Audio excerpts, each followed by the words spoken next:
We are officially live. It says we are live now. Okay, right there. So, Doctor, hi. How are you, sir? Good to see you. I'm good, thanks. Yourself? Good. How did everything go yesterday? You had a bunch of stuff you had to do, right? You had a doctor's appointment and things like Yeah, that that. was okay. The Yeah. part of the day that was a bit of a pain in the ass. I had to pick the wife up from the bus coming back from Montreal, Yeah.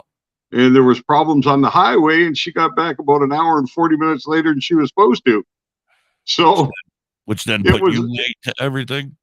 it was a long wait in a very hot car. But Uh, other than yeah. that, it's good. My dog was happy to see his mother again. So she's home. Everything's safe. Everybody's safe. Your daughter Yeah, is yeah, everything is happily groovy. moved. Everything is going well. Good. Good. Yep, everything is good. Thank you. It's good How to about see you. yourself? Yeah, I'm doing all right. I'm starting to get the voice back. It's starting to come back little by little. Hopefully, Good. it'll come back completely. Hi, Kelly. How are you? Welcome in. Uh, I don't really have. I got a big interview tomorrow. I don't know if you heard, but I'm going on. I have I'm being interviewed tomorrow on 420 Campfire. They have a podcast that they do over here on Facebook, and Okay. they invited me to be a guest on their show, and they're going to talk to me about DJing and puppeting and the 420 world and what my goals are and my plans are. And Nice. yeah, I'm very excited. I'm very excited. It's my first interview. Yeah, Besides, that'll be cool. I've interviewed numerous people, but I've never Been been interviewed yourself? right. I'm very nervous. I don't know if I can Trying to hear. figure out how to turn up the volume here.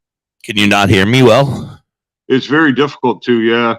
But I'm on the phone. I'm not on the computer, but I got the All right, volume maxed out. you But got. Oh, I don't know. We're not on Discord, are we? I'm like trying to figure out how to tell you to do it on Discord. Does it help if I speak better into the microphone? well, maybe I'm closing all this crap out on my computer. I'm going to uninstall Good morning, the Steve. program. I How think are you, that's DJ causing me the nephew Nick? problem. Yeah, take your Yeah, time. it's this Photoshop, right? When the problem happens, Adobe Creative Cloud comes up and it tells me that it's required to fix the problem, but it is broken, damaged, or missing to download it again. But it's already been downloaded a couple times, right? And this problem is ongoing. And I fixed it the other day through that process. But And it's back.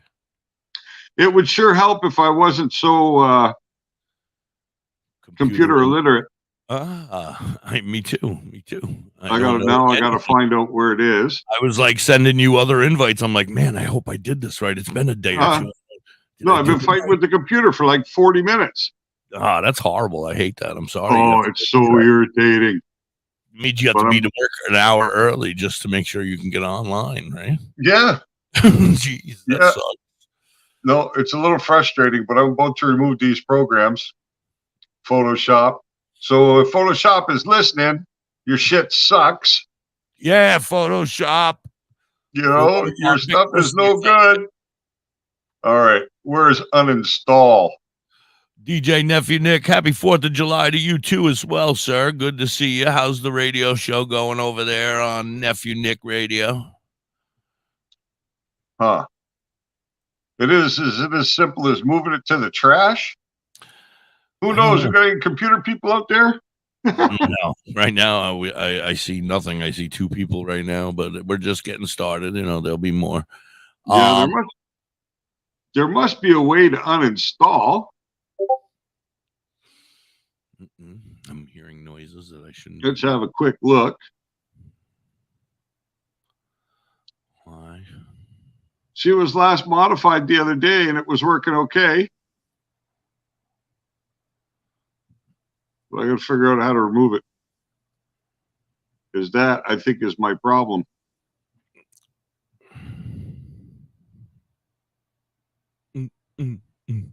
Can you guys out there on the radio hear me? Say yes. Oh no, I'll never hear you. Forget it. I want to make sure everybody's here and everybody can hear me. Welcome in, welcome in. Good morning. We're having a couple technical issues. Oh, DJ Nephew Nick, absolutely. I'm glad it's going well. Thank you, Kelly, for So sharing it hopefully, out.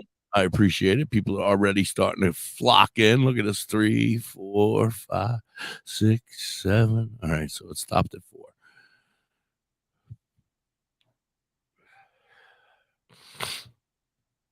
Maybe it's uninstall. I don't know. Gives me an uninstall option. Hi, Vern. Is it something that you need and now you're going to need to install it again in the future? Yep.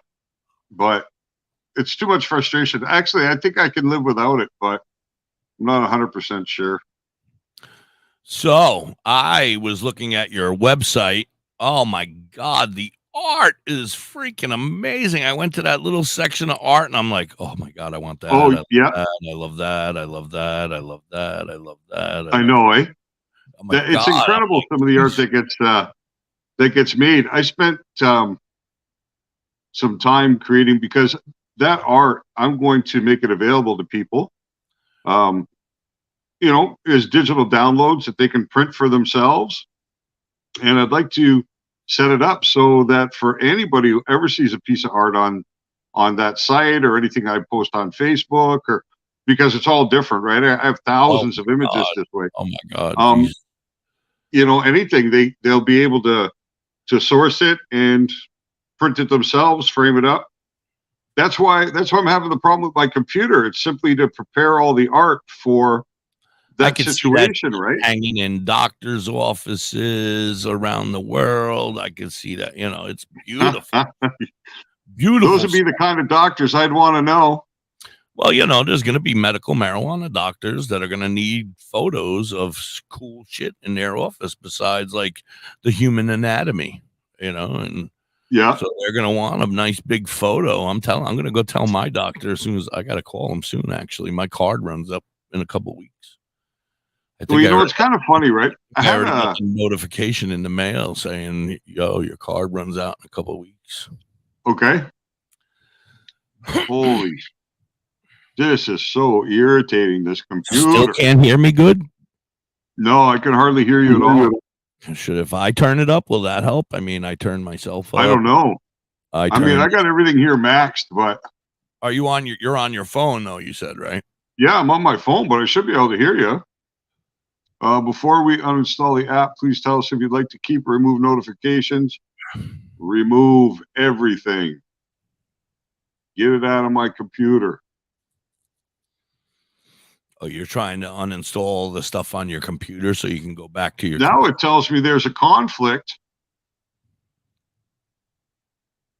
before uninstalling. Oh, what the hell? We're gonna have to Photoshop running in the background. We're gonna have to do a fundraiser for Dr. High. We're gonna get him a new computer. Yeah, no kidding, right? Put that in the footnotes, all right, Curly Cal. Thank you. All right, we're gonna do a. See, this is the problem. Photoshop's trying to run in the background, but I can't see it running. Any computer people out there? Doktor services. What? Uninstall. Leave. That's what I want you to do. See these guys? These are badass crystals, man. Holy shit. I'm just killing time. You go ahead and do what you I've been following her on Facebook now. Oh my goodness. And there's some pretty nice stuff, eh? Oh, you should have seen the dragon head they sold yesterday, the red eyes. Oh my really? Goodness. The thing had to have been a foot long by 6 to 8 inches tall. Oh, the detail. I couldn't hear, but I was watching from a distance. I was kind of stalking. What kind of stone? I couldn't hear but it was like a orangish, brownish. Oh, my goodness. It was beautiful. Absolutely beautiful. And nice. The price was incredible. I think that in the end, he walked away with it for somewhere in the $150 to $175 area. Really? That's incredible. It should have been. He could easily turn it around and sell it for $300. No issue. The thing is, huge. Somebody took the love and put the time into carving that, and yeah. God, it was Right, Curly Kill. You tell them. Where's everybody from? New York over there. I'm from New York. Now I live in Pennsylvania. All right. Now, let's see if we can have some more success with the proper device. All right. Are you going to sign out and come back under your other name, your alias? I mean, under your computer? Well, I'm going to wait and see if it can log in here first. Oh, okay. Let's see what happens. All right. If anybody has any questions for Dr. High while you're sitting over there, I know we had a day off, so you had an opportunity to think about it for a moment. Yeah. Maybe you have an idea or a question. Dr. High is here to help and answer any of our questions. Oh, we might be in better shape this time, Hippie. Oh, good. I can hear you great. I mean, I can hear you perfectly, so I got no issues. But if you're having I don't know. For you, it's so quiet that it's hard to hear you over the sound of my own breathing. I've been there. I know. Believe me. I'm like, oh my God, I'm losing my mind. Why can't I hear? Now, some will say it's a result of all that loud rock and roll, that devil's music we listened to growing up. Oh, yeah. Well, I tell you, I had many a car that the sound system was worth more than the car. Oh, yeah. But I wasn't really into I'd always have whatever radio. If it was like the one with the push button and that thing would go. Oh, remember those? I don't even know. I had, you'd set it. I had the chance to buy a Mercedes off an 80-year-old lady. She owned this Benz for 10 years, drove it from Montreal to Miami and Miami to Montreal once a year each direction. Didn't drive it in either city, lived in seniors communities on both ends. And 10 years after she owned it, she was looking to sell it. She really couldn't drive anymore. Absolutely. So I got this beautiful Benz off of her for 15 grand. Wow. And I bought it because it was like an embassy limousine, right? It had power screens that went up in the windows. Wait a second. It was incredible. This is when you were living the dream, right? When you were partying like a rock star. Yeah, back in the day. And a buddy of mine owned a car stereo shop. Oh. And he wanted to use that car to take the shows on weekends because it was a pretty cool car. So we made a deal, right? He'd put the sound system in, and then on weekends he needed the car. He'd give me his Corvette or his Audi and take my Benz. Oh, okay. So I'm like, yeah, that's a deal I could live with. Yeah, okay. So he dropped about 30 grand worth of equipment into that thing. Oh, baby. And I tell you, it was just amazing. Because I'm a music lover, you know what I mean? Like, you know that already. But absolutely. All right. Yeah. I got a commercial. We have a question over there from CJ. Can you see it over there in the chat, or are you? No, I can't even. If I look at the chats on my phone, the rest of the screen disappears. All right. So I'm going to hit this commercial, and when we come back, we'll be back. Hopefully, Dr. High will have everything fixed up and ready to go, and if not, I'll read the question to you, and we'll be right back. You got WTHC, Hippie and the Dr. High hanging out, chilling. Why can't my mouse move right now? Because it doesn't want to. Badger Heart Puppetry. Badger Heart Puppetry. Badger Heart Puppetry. If you need some kick-ass puppets, contact Thorge at 1-636-234-1535. He has all your puppet needs. He can fix puppets, build puppets, custom-made puppets. He has puppets off the rack for cheap prices. Contact Thorge today at 1-636-234. Hi, Maria. Welcome in. Good morning, everybody. Badger Heart Puppetry. We're at a commercial break right now on the radio. We'll be right back, and Dr. High is having some technical issues over there. Hopefully, he's going to get that shit figured out. Check out Burn on. Yeah, it's working on it. Amazing. Okay. And everything she makes on TikTok, she sells at You Have Me Hooked 23 at Etsy. So you can watch her make it, and she'll make personalized stuff. So if you have an idea, like I would like this thing made, she can make it. She can make anything. She's an incredible artist. Check her out at You Have Me Hooked on TikTok and You Have Me 23 on Etsy. Okay, men.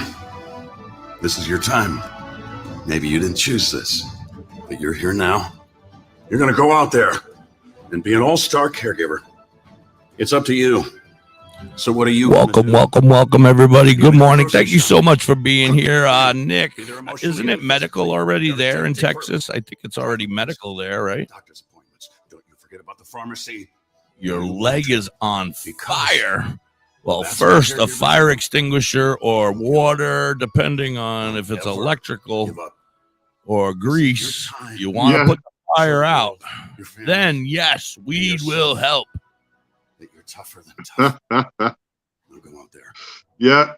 No, isn't it water you use on electrical fire, Hippie?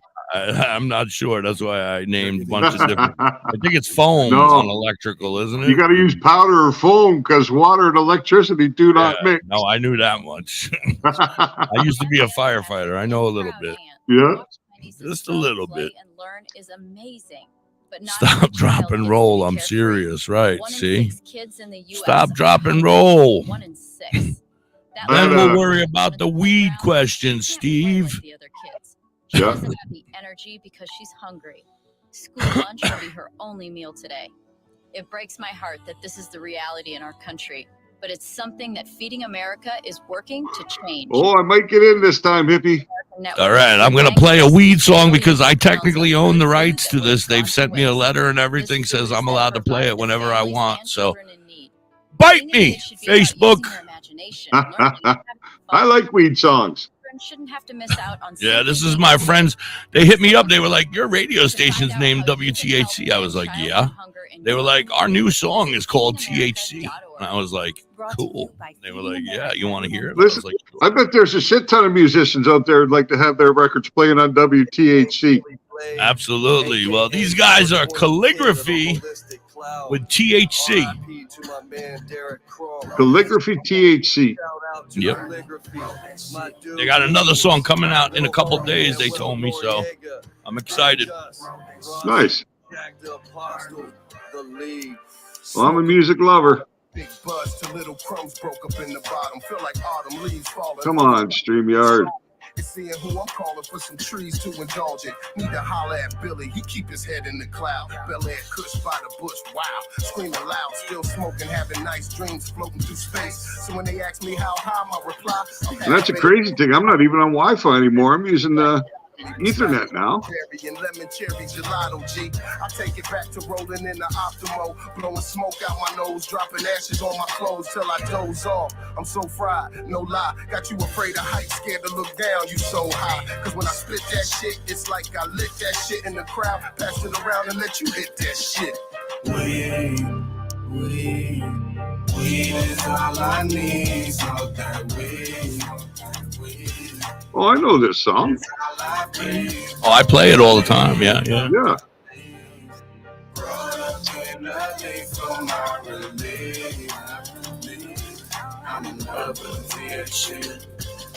Roll that shit, lick that shit, burn it. Roll that shit, lick that shit, burn it. Roll that shit, lick that shit, burn it. Roll that shit, lick that shit, burn it. Roll that shit, lick that shit, burn it. Roll that shit, lick that shit, burn it. Roll that shit, lick that shit, burn it. Roll that shit, lick that shit, burn it. Cause sunshine in my pocket on a Sunday stroll. Homie got the rap, give me the sack. Let the good times roll. Therapy, earth, body, and soul. World, give me beef. Bel-Air Kush, give me mental control. L-lit, back roll. 5 hats told. The studio we roll. Bring relief. We the music, all I need to know. Healthier than pill pop. Mother, give me herbs to fill spot. My medication, kid to a kill shot. Many strands, lay hands in stressful situations. Out of all the girls in my life, Mary Jane, a reservation. Here in 23, raising hands in liberation. A celebration, history free from information. Stand up, provide the right education. Show love, holistic cloud, politics throughout the nation. Making us stop debating Billy Blunt stash, flavor, taste the weed. Weed is all I need, so that weed. Weed is all I need. Run up in the leaf for my relief. I'm in love with THC. Roll that shit, lick that shit, burn it. Roll that shit, lick that shit, burn it. Roll that shit, lick that shit, burn it. roll that shit, lick that shit, burn it, roll that shit, lick that shit, burn it, roll that shit. Maybe hippie. How's it going? Success? Well, I'm at the point where it says, let's check your mic and your camera, but it's still not loaded. Well, you might have to sign off of this one before it'll let you check your mic and your. I'm going live. WTHC, we're back, guys. That was Calligraphy with THC. I love the name of that shit. There's so many reasons why I love that name. Goodness. Anyway, I love them. They got another one coming soon. I'm so looking forward to hearing it and putting it out there for them and blowing them up, man. These guys are great. I love them. Anyway, we're here with Dr. High. Dr. High, can you hear me at all now, or are we getting any better? I can hear you. It's not much louder, but we're good for the moment. I can scream. Nah, not That's necessary. Okay. My voice is starting to come back. A lot. Me. So I'm doing good. all right. All right, so we got a bunch of questions over here. In fact, so many that I have to go back in the chat because I never read CJ's. CJ, are you still here? No, everybody's gone now. Look, we're down to one person. Unmute. I don't know. Maybe they all. Morning, all. Now I'm looking at these comments for the first time, but I can't see my screen. But yes, I have a question. Kelly and Steve, Nick, Veronica, Brian. How's everybody this morning? We got Kathy Schmidt, CJ. CJ has the question. We'll get to that in just a second. I don't know when they're going to make weed legal in Texas. That's what I said. I don't know. Can't say on that one. I don't know if it's ever going to happen. Steve's leg's on fire. The first thing you should do is probably put the fire out, and then we'll talk about whether we can help or not. Right. You know, it's always the first consideration is to stop the fire and then go from there. But on a serious note, we'll help you in a minute. It's probably sciatic nerve, maybe. Is it from when you're sitting, or is it from standing? Is it from? Oh, hold on.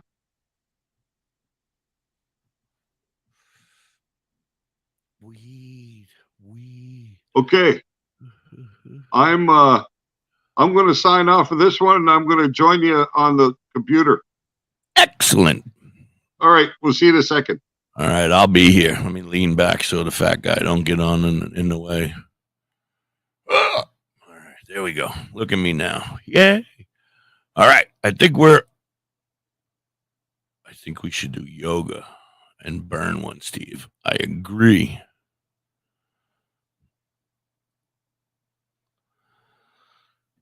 Weed. There he is. Now all we need is for him to turn into a human. Mill, don't use foul language. That's not nice. I'm the hippie, and that's Dr. High as soon as he gets here. And this is WTHC Radio. We're live on Live 365 and TuneIn. And I don't know. Why are you so confused? Dr. High, are you there? Uh-oh. It seems, if you can hear me, Dr. High, it seems like your camera is not connected. There you are, handsome. There we are. How's it going? Can you hear me? I can hear you. How's it going? Yay! That's much better. Oh, there we go. Back in the Canada. You got your pretty backyard out there again. That's the joy of living up here in Canada, where we're wild and woolly when it comes to the weed. Right. All right. Now I can get comfortable. I feel like we're safe now. Woo. Yeah, that's better. Much better. All right. He's over there on the shelf. I can't get him right now. I'm busy, sir. Or Mill. I don't know. Mill. How are you, Mill? Nice to meet you. They're asking where the puppets are. Animal is up over there on the shelf. I can't get him right now because I'm in the middle of a show. But you can find us on TikTok, and we're always here every day for 2 hours every day here from 10 a.m. until around noon, sometimes a little longer. But we do a whole story. We talk about weed. So if you'd like weed, hang out. All right. So Dr. High, go ahead, my man. It's so good to see you. I'm glad everything's now fixed. hopefully this will be good from now on. I don't know if you're gonna try to upload that shit again. No. Yeah, You know, I think I found a workaround from Okay. Photoshop, and Photoshop's expensive anyway. But yeah, but the problem is when you create the images like I do through artificial intelligence, right? I use AI to create the Right. images. They're cool, but the problem is when they're actually made, they're only 2 inches by 2 inches, so they're very small. You know, like they're 560 pixels or something like that each direction. So to make the image bigger, you can't just stretch it out to fit, right? Because the image gets completely destroyed. Get distorted. Yeah, right. Yeah, exactly. So you have to be able to upscale it to get the right pixel count, to get the dimensions you want. And because I'm preparing all this art for, I'm going to put it onto Etsy. I'm going to open the Dr. High Shopify store. So to prepare the art, it's got to be of the best quality, right? It's important to me that if I'm doing something that's done properly, because if somebody does want to have this piece of art in their home, then I want it to look good, right? It's important. It's important that if they buy it, that it looks exactly like they expect it to. Absolutely. So I've been upscaling it in one program and playing with it in Photoshop, but I think I can just use, for anybody out there who's interested in working with their own AI art, if anybody does play around with Midjourney or Da.Hippie or Stable Diffusion, you'll have the same issue if you want to blow up this art and print it for your walls. So there's a program out there called Gigapixel from Topaz Labs, which is the best on the market for upscaling. You can pretty much set in your image dimensions, and it will upscale the image using artificial intelligence to stretch it to the size you need while trying to maintain the integrity of the image. Now, 600%, it can go without any distortion at all. But once you go above 600%, you start to, you know what I mean, lose a little bit of the quality, but it's far better than it would be under normal circumstances. So yeah, that's why I had Photoshop in here. But it seemed to be causing so many other issues that I don't think it's worth keeping.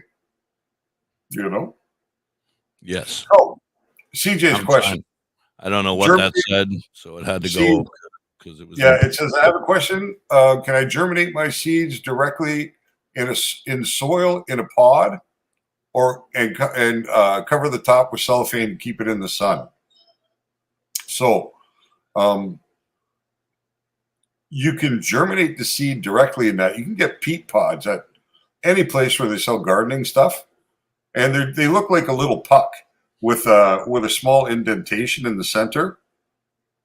And you simply put your seed into there and add your water to this puck, and it hydrates it, and it comes up around the seed, and it's a really good place to start your seedlings, because then you have a place to, once it starts to root and you have a root mass, you can just transplant that whole little plug over, and it's probably about the size of one of those white styrofoam coffee cups by the time it's fully hydrated, right? Maybe a little bit smaller than that, but the same idea.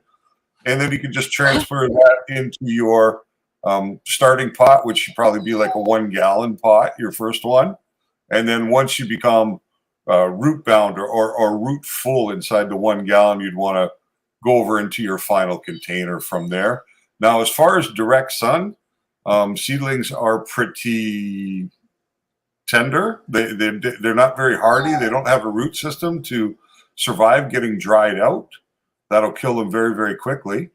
So you do want to keep them. I would suggest that you use a tray, with like a dome tray, right? Like a planting tray, where you can put your seedlings in the base and cover it up with the dome, and keep it under not so intense light as the sun. If you wanted to put it outdoors to start, then you'd want to use like a muslin or a cheesecloth kind of canopy over top of the dome, so that the sun isn't direct on there. But the most important thing is maintaining a lot of humidity at the beginning. Super high humidity in there. Wow. Very interesting. The best from there. Or you can sprout the seeds in the paper towel, which is very simple. You just take the paper towel, you put your seeds inside a moistened paper towel, close it up, slip it inside a Ziploc bag, and give it a day or two. Make sure it stays wet. And then when you open it up, the seed should crack. You should have that first little tendril coming out. And then you can plant those directly into like a 1 gallon pot, your first starter, and then go from there. Yeah. And I learned from, I think, Dr. High, that you're supposed to plant that green little sprout looking thing that he called something, a tentacle or something. You're supposed to plant that facing down. I never knew that. I always thought that was the plant coming up. No, that's the initial taproot. See, so my plants started out upside down. I don't know how they worked, but they figured it out, right? Like cannabis is a pretty crazy plant. You can really do a lot of things. I don't know if you've seen pictures of some of these people that grow in a tent and are trying to maximize yields through plant training. You know, where they bring down the branches and start to spread the growth. I know somebody who was trying to do that. Yeah. Yeah. And the whole reason to do that is because you want all those top buds. You want all those branches to be of equal height and facing. Right. So if they're flat and it's a flat surface of a plant and you're able to make it grow, spread wide from one side in a, say, I don't know, cubic feet, but, you know, a 4x4 cubic foot area or whatever. I don't know if that's big or not, but. And you could do that with a single plant. One plant at a time, and then all those buds are on the top instead of getting those tiny buds on the bottom. They're getting all, but it's hard to control them. Somebody I know used to put a cage over the top of them, and that would help keep them down into that area, you know, like a heavier cage, and then he would come over, take care of them, and then put the cage back on them. Yeah, you need the cage or a trellis system sometimes too, especially when you get into flower, right? Because those buds can get really heavy when they're wet. I mean, a bud that weighs 10 grams dry will weigh 90 grams or 100 grams while it's on the plant, right? When you first cut it, right? You know, because it should lose 85% of its moisture right in the drying process, and then you lose another 5%. Basically, and you said you don't want to lose any more than that, right? You don't really want to. 9-10% moisture content. You want to maintain it there if you can. You know, it's the most fresh. You want it to be like a fresh loaf of bread, where you take a fresh loaf of bread and you can squeeze it and let go, and it'll come back to form, right? Mm-hmm. So I don't get that stuff from the dispensary anymore. I touch it and it goes, and it turns into a pile of powder or. Yeah, that's probably because it's had a long packaging date. I don't know if in the States it's required at your dispensary. Here in Canada, on the label, it has to show the day that it was packaged. So you know exactly what day it went into the can.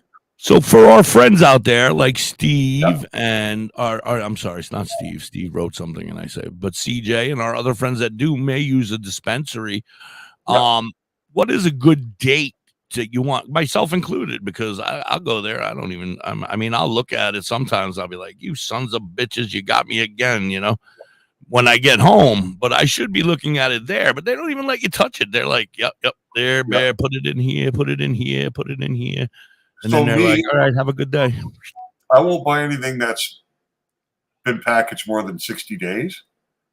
And you have to think, okay, so the plant is harvested. Your drying time you can do it in a week if you're very aggressive, but if you want to really take the time and do it properly, you should be 12, 13 days of dry time, right? Slow, allow them sugars to convert, change the plant over. If you do it really quickly, it's harder to, I don't believe that the final product is as good. So then you have your first, let's say 2 weeks. And then your cure should be another 30 days. So by the time these places, if they're doing it properly or packaging, you're looking at a product that's already 6 weeks past harvest, right? Now, most licensed producers or people who are going into the marketplace are going to go as quickly as possible. So they're going to try and dry it out in 7 days, and they're going to get it packaged and into the market probably within that first month will become available. But there's different types of packaging, right? You can package in a Mylar bag. You can package in a jar. You can package with nitrogen or package without nitrogen. And if you see somebody who uses a nitro tin packaging system, which is like a tuna can with a pull ring tab on top. So what's happening with those is they're using big scales that are weighing out, let's say 3.5 grams at a time, if that's what you're on the run, right? So these big scales cost like $500,000, have all this weed on the top, and they'll have all these buckets on the side that are constantly weighing out the weight, right? And it weighs it 2 or 3 times through the system, drops into the can. The can goes through a machine that shoots liquid nitrogen directly into the tank, right into the can. And then the next phase, within 6 inches, it's being capped. So as soon as that tin lid goes on, that nitrogen has now turned into a gas. It's removed all the oxygen from the inside of the can. So now that product will stay as packaged for a year or longer. So if you can find nitrogen packaging, then I wouldn't worry about packaging date at all. They're But if you're freshest. finding, They're yeah, always going to be the fresh. I yeah, do have a company that, but like I said, I mean, it's going to come back to the same old, and I apologize, but it comes down to, pardon me, affordability. And for some of us here in this state where I am in Pennsylvania, it's not affordability. You can't afford the shit. They're fucking ripping us off. So Well, I can buy that packaged stuff, but that's the more expensive stuff. That's the stuff that costs me $100 for a quarter ounce and $60 for an eighth, and I'm like, or $50 for an eighth and $100 for a quarter. And that ain't worth it for me. I'd rather go buy that hard, crunchy bud and get an ounce of it for $200. Does that make sense? I mean, I don't know. It makes sense, but this is the thing. You've rolled weed that's in a proper condition, and you've rolled weed that's too dry. Have you ever noticed that weed that's in a proper condition, you use less weed to roll a joint? Yeah, because it's fluffy and it's pretty and open. So if you let's say, and that's why I don't use a grinder. Everybody likes these grinder things. I would much rather roll my joints with my fingers. I would prefer to break my joints up with my fingers because you get that breathing through the weed. When you're packing all that powder in there and you're hitting, that's why you canoes all the time. That's why. It depends on what kind of grinder you're using too, right? These kids. Now, I have a grinder and it's a plastic grinder. It was $15 grinder. That was it. Now I also have grinders that are $100 a piece, canister grinders. Santa Cruz grinders, because I worked in the industry, right? So I was able to access these things cheap. And so I thought they were good products, right? Because they were expensive, they were well made. But really, when it comes to busting up your herb, it wasn't the best because the hole size is so small as you're breaking it up. And you want to try and leave those glands intact, right? When you're rolling. So I found one from a company called Ooze. OOZE. I've heard of them. Yep, and they have a plastic triangular grinder. So it's a small grinder on the end and a plastic tray that comes down to a point. So you can grind, and then you can just lift the whole tray and pour it right to the corner. Yeah, but it has big holes. Instead of having small little holes for your weed to fall through, it has nice sized holes. So when you break up your weed, it still stays in good shape. And I've been using this plastic grinder for, I don't know, like 6 years, 7 years. I love this thing. So, yeah, if you can find the right kind of grinder, then you're in better shape, right? But if you're using your average ordinary grinder that you're buying at the store for $30, an Infinity or something like that. Well, I got 2 raw ones over here that are, they're supposed to be raw. It's raw, man. No offense to raw, but man, that shit turns it into powder. 2 twists, and I'm like, oh, yeah, goodness. No, but I don't think it's that as much it is the weed. There was a time I used to use a coffee grinder. Every morning I got up, I'd roll 10 joints in the morning before I left the house. I'd leave some for my wife and take some with me. And I used to use a spice grinder, a coffee grinder for that. Dump the weed in, zip it up, dump it out, roll it up. And that was pretty brutal. That did a lot of damage. To the grinder or to the weed? To the weed. Oh. To the weed. Because if you're dropping one of them cement rock buds in there, you're like, that's even worse. Then it just becomes a real fine powder. It's like rolling flour. But that's the thing, right? So if you buy 3.5 grams of dry weed as opposed to 3.5 grams of proper weed, that 3.5 grams of dry weed might roll you 3 joints, for the other one might roll you 5. You know what I mean? Right. So it's 100%. trade-off, but you really gotta look at the companies. Like the way I see it is, you kind of gotta try everybody once. You know what I mean, and see who's doing things properly and whose product you like, and then stick with that, right? Because it really comes down to the ethics of the company you're dealing with, how knowledgeable the people who work there are, how much they actually care about the weed as opposed to just the money side of things. Again, Pennsylvania, I got one an hour from me this way or one an hour from me that way. You know, it's like, Yep. so I have two. Well, now there's probably 2 or 3 up that hour that way and 1 or 2 down that hour that way. But, you know, Yeah, well, it's a lack no of matter access. what, it's a freaking Pretty tough. ride. It's an hour there, hour back, I'm talking, or 45 Yeah. minutes there, 45 minutes back. It's ridiculous. And you got to go once every 2 or 3 weeks because you can't make that trip every day, especially with gas prices now. And Oh, jeez.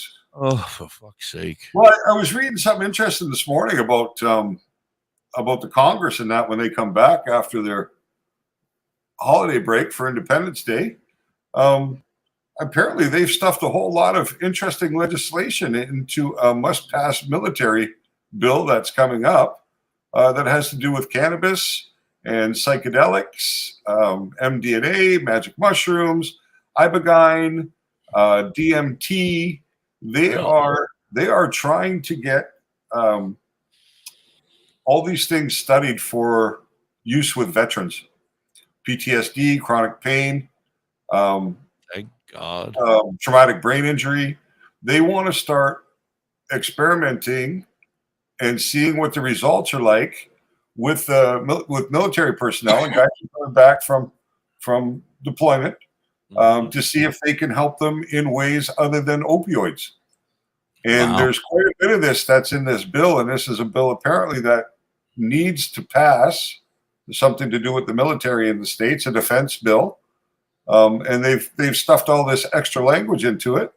So, you know, if you see that happen in the military on a federal level, I mean, you would think that for its citizens, it would be on its way. It won't be instant, but you wouldn't think that the normal, it would be too far out. Yeah, the progression would be from there to, you know what I mean?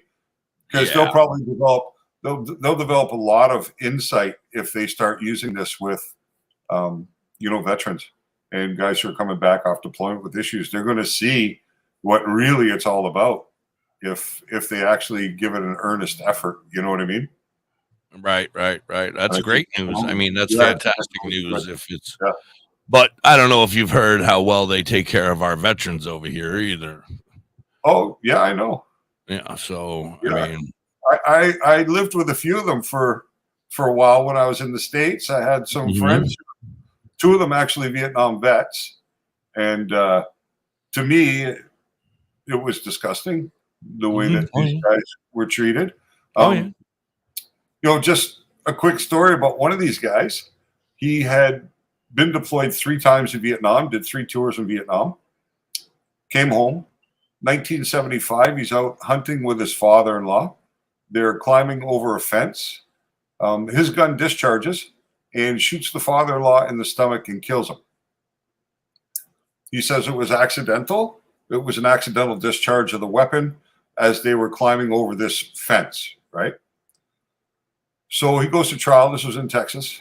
He goes to trial in Texas. They bring up a police firearms expert to testify that this particular type of firearm does not accidentally discharge under those circumstances, and that if it did discharge, then it was intentional.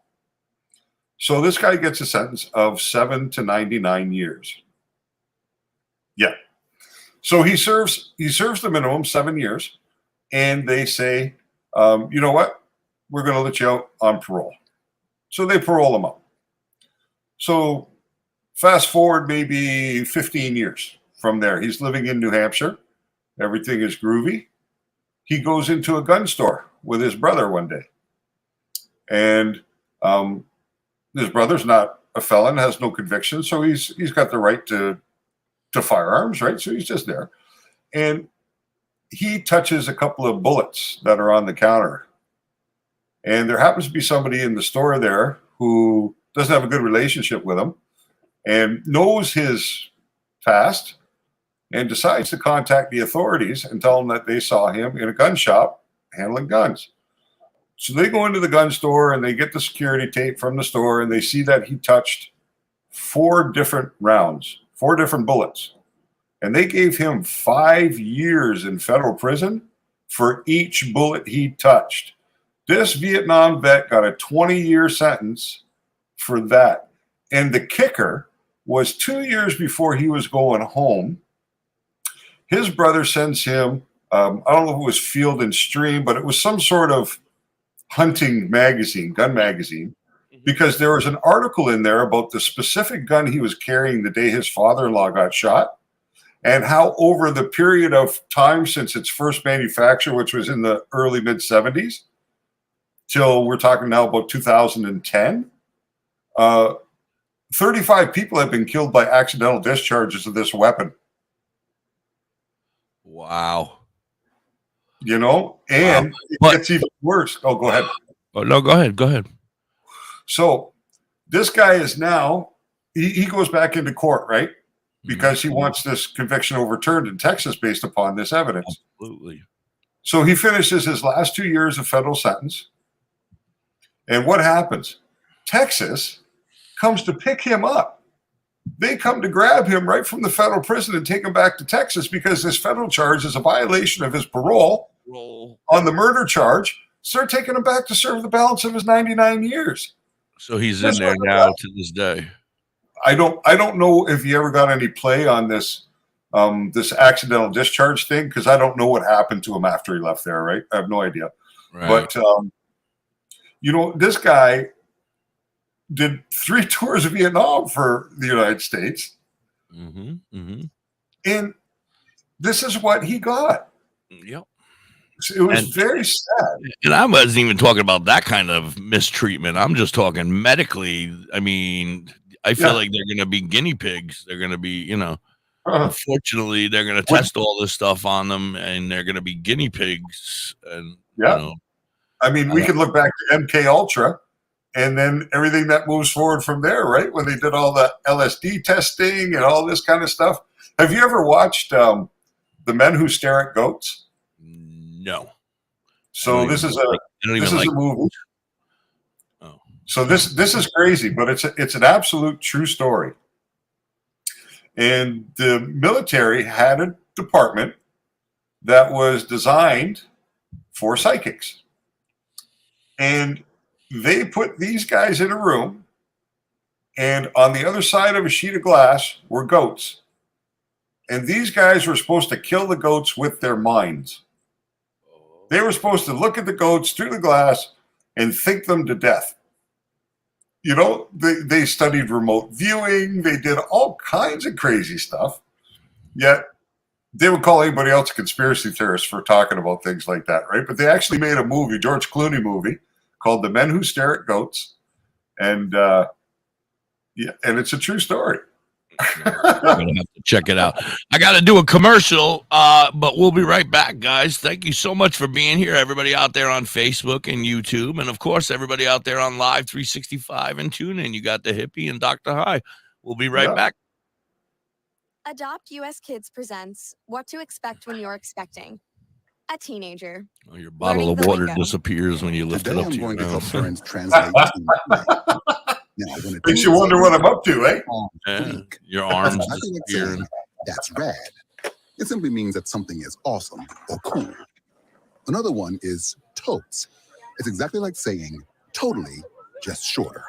As in, I totes love. We're on to a new flavor, hippie. Another word you might hear. You did what? Jelly. I said we're on to a new flavor. Chloe, I am like. Well, what does it taste like? Unicorn phone case. You don't have to speak clean to be a perfect parent. Like mangoes.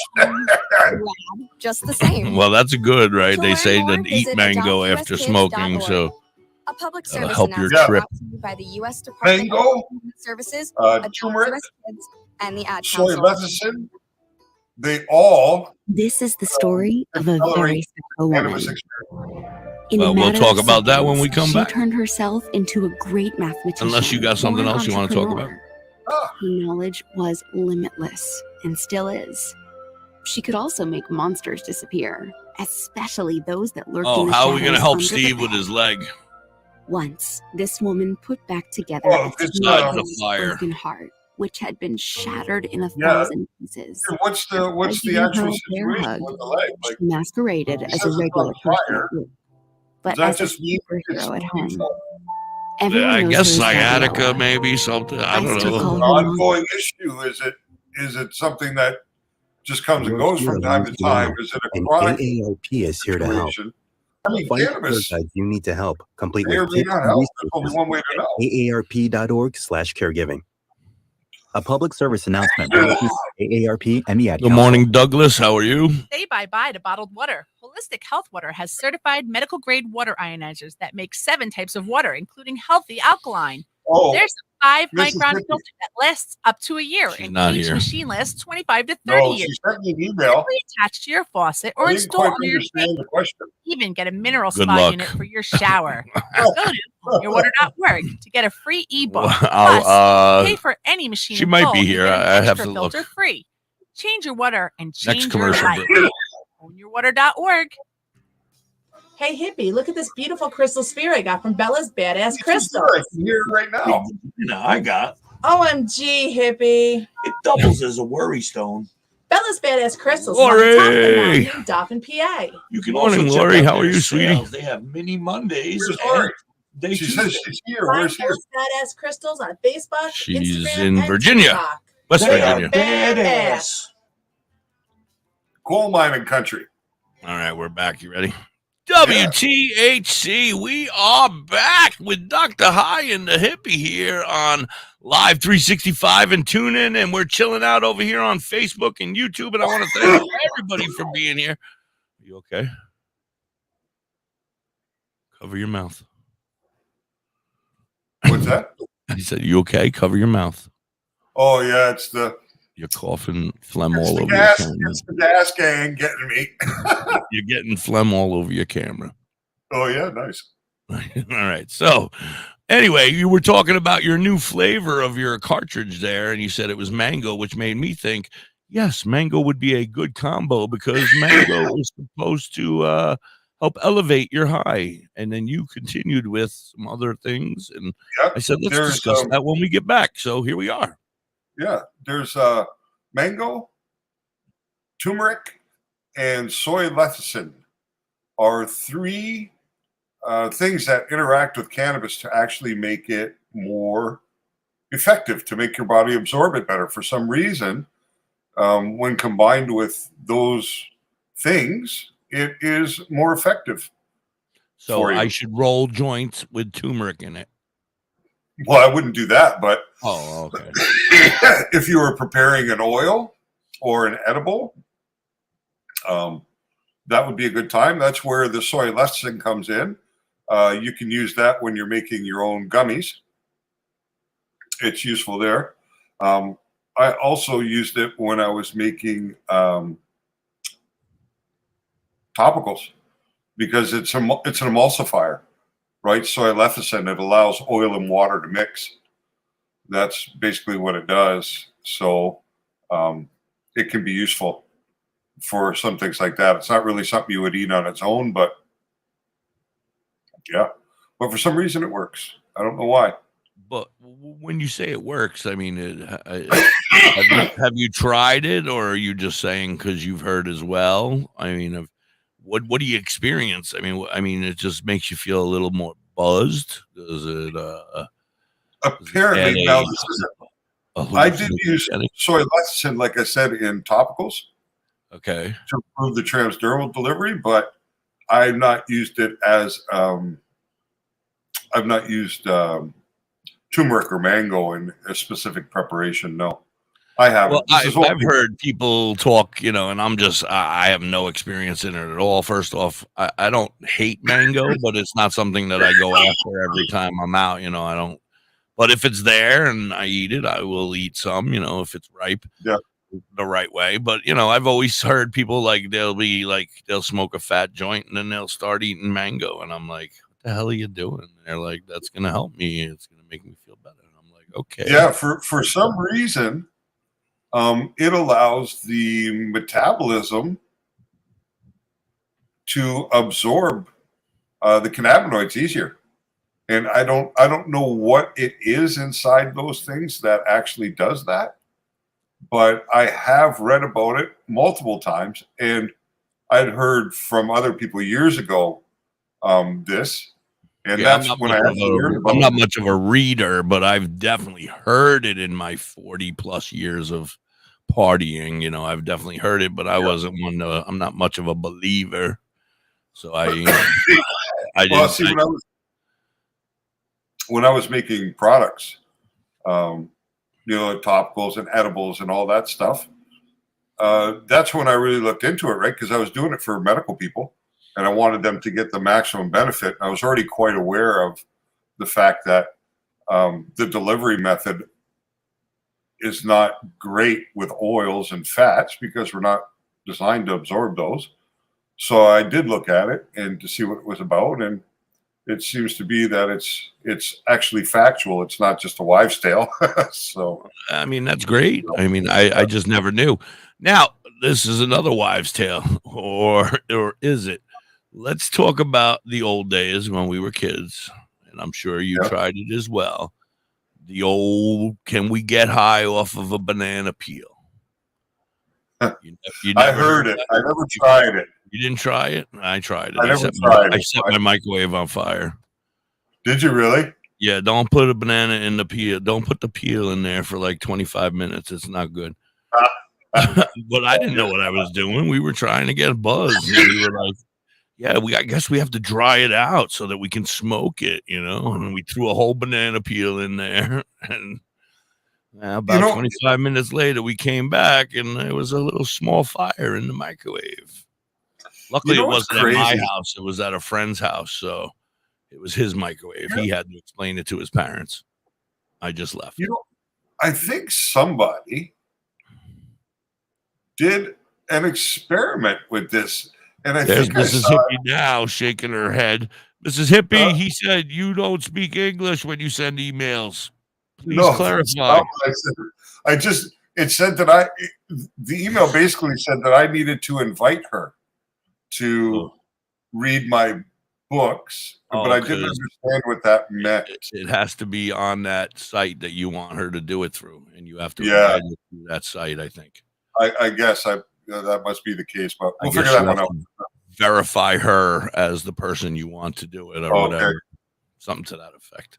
I do remember her mentioning something to me about that. Okay. We'll get that figured out.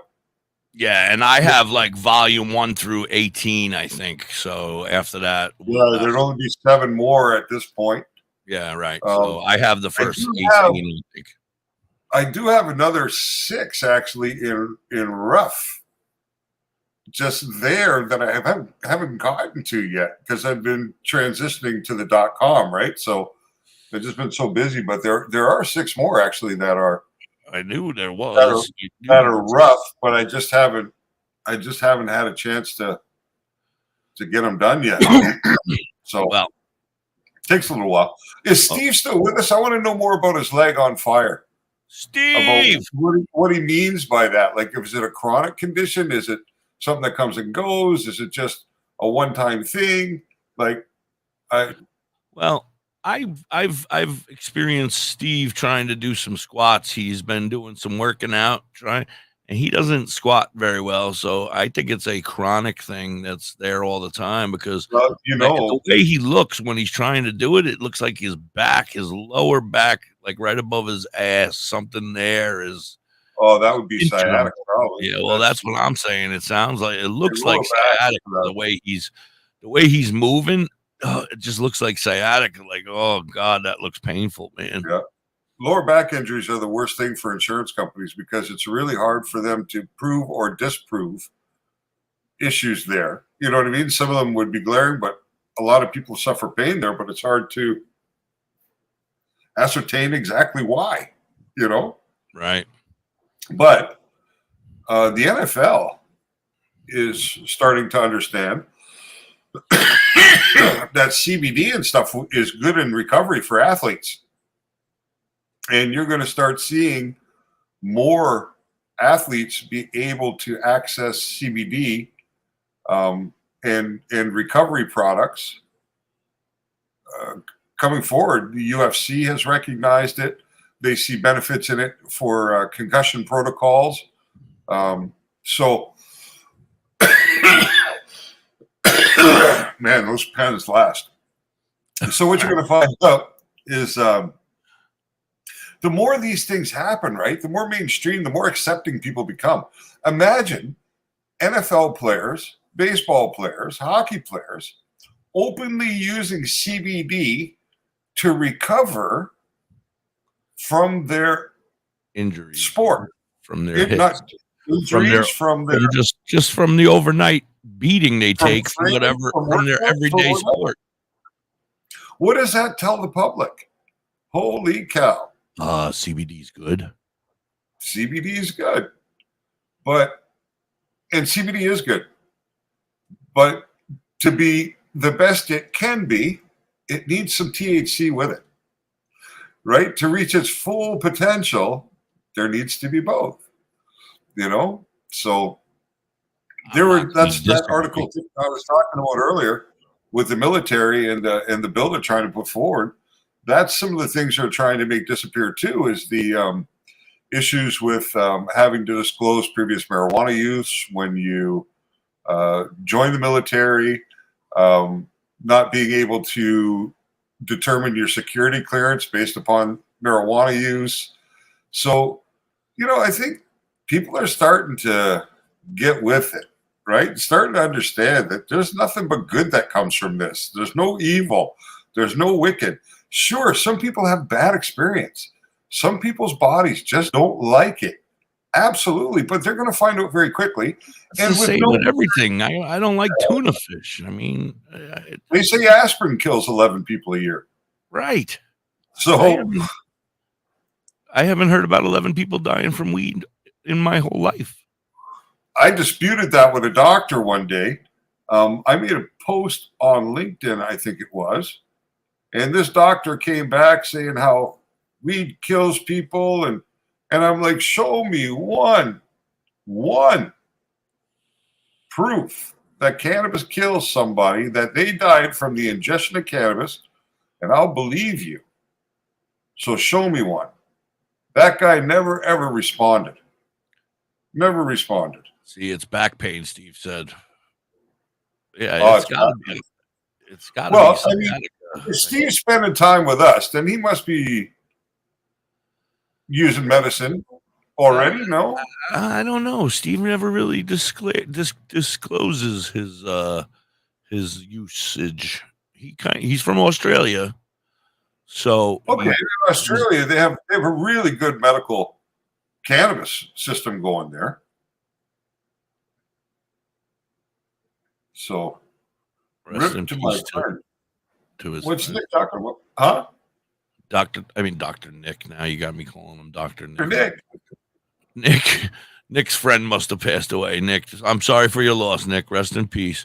We're talking back pain. We're talking back pain. Weed will not help him. Rest in peace. Unfortunately, yeah. Weed is not going to bring him back, but we are talking back pain. But it would probably be a nice addition to his memorial service.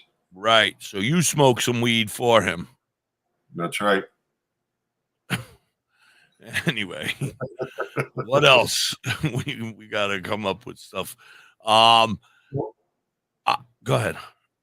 Oh, I was just going to say, I'm just curious whether Steve has tried to medicate with cannabis. Is he here because he has a real curiosity as to the potential of the plant, or is he already well versed in its use?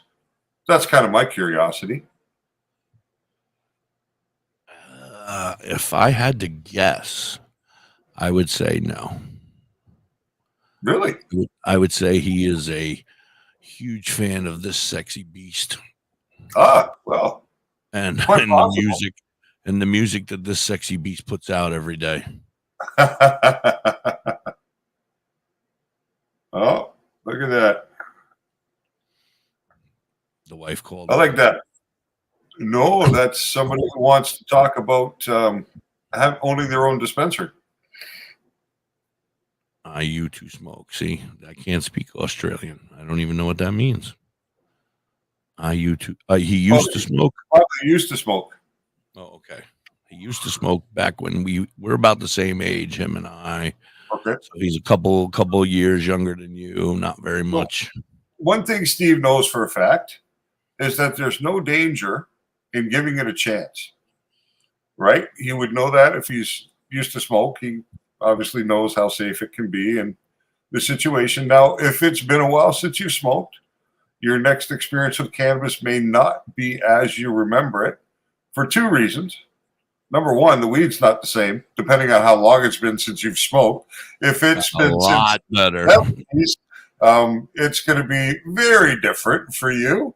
You know what I mean? If it's been since 2005, you're not going to find that much of a change, But, so it's worth giving a try. And secondly, some people, as you get older, it changes direction on you. It goes from being a pleasant experience to being an unpleasant one. I don't exactly know what the mechanism is that causes that to happen, but I've known it to happen to more people than I'd like to think happens to, because I feel bad for them. You know what I mean?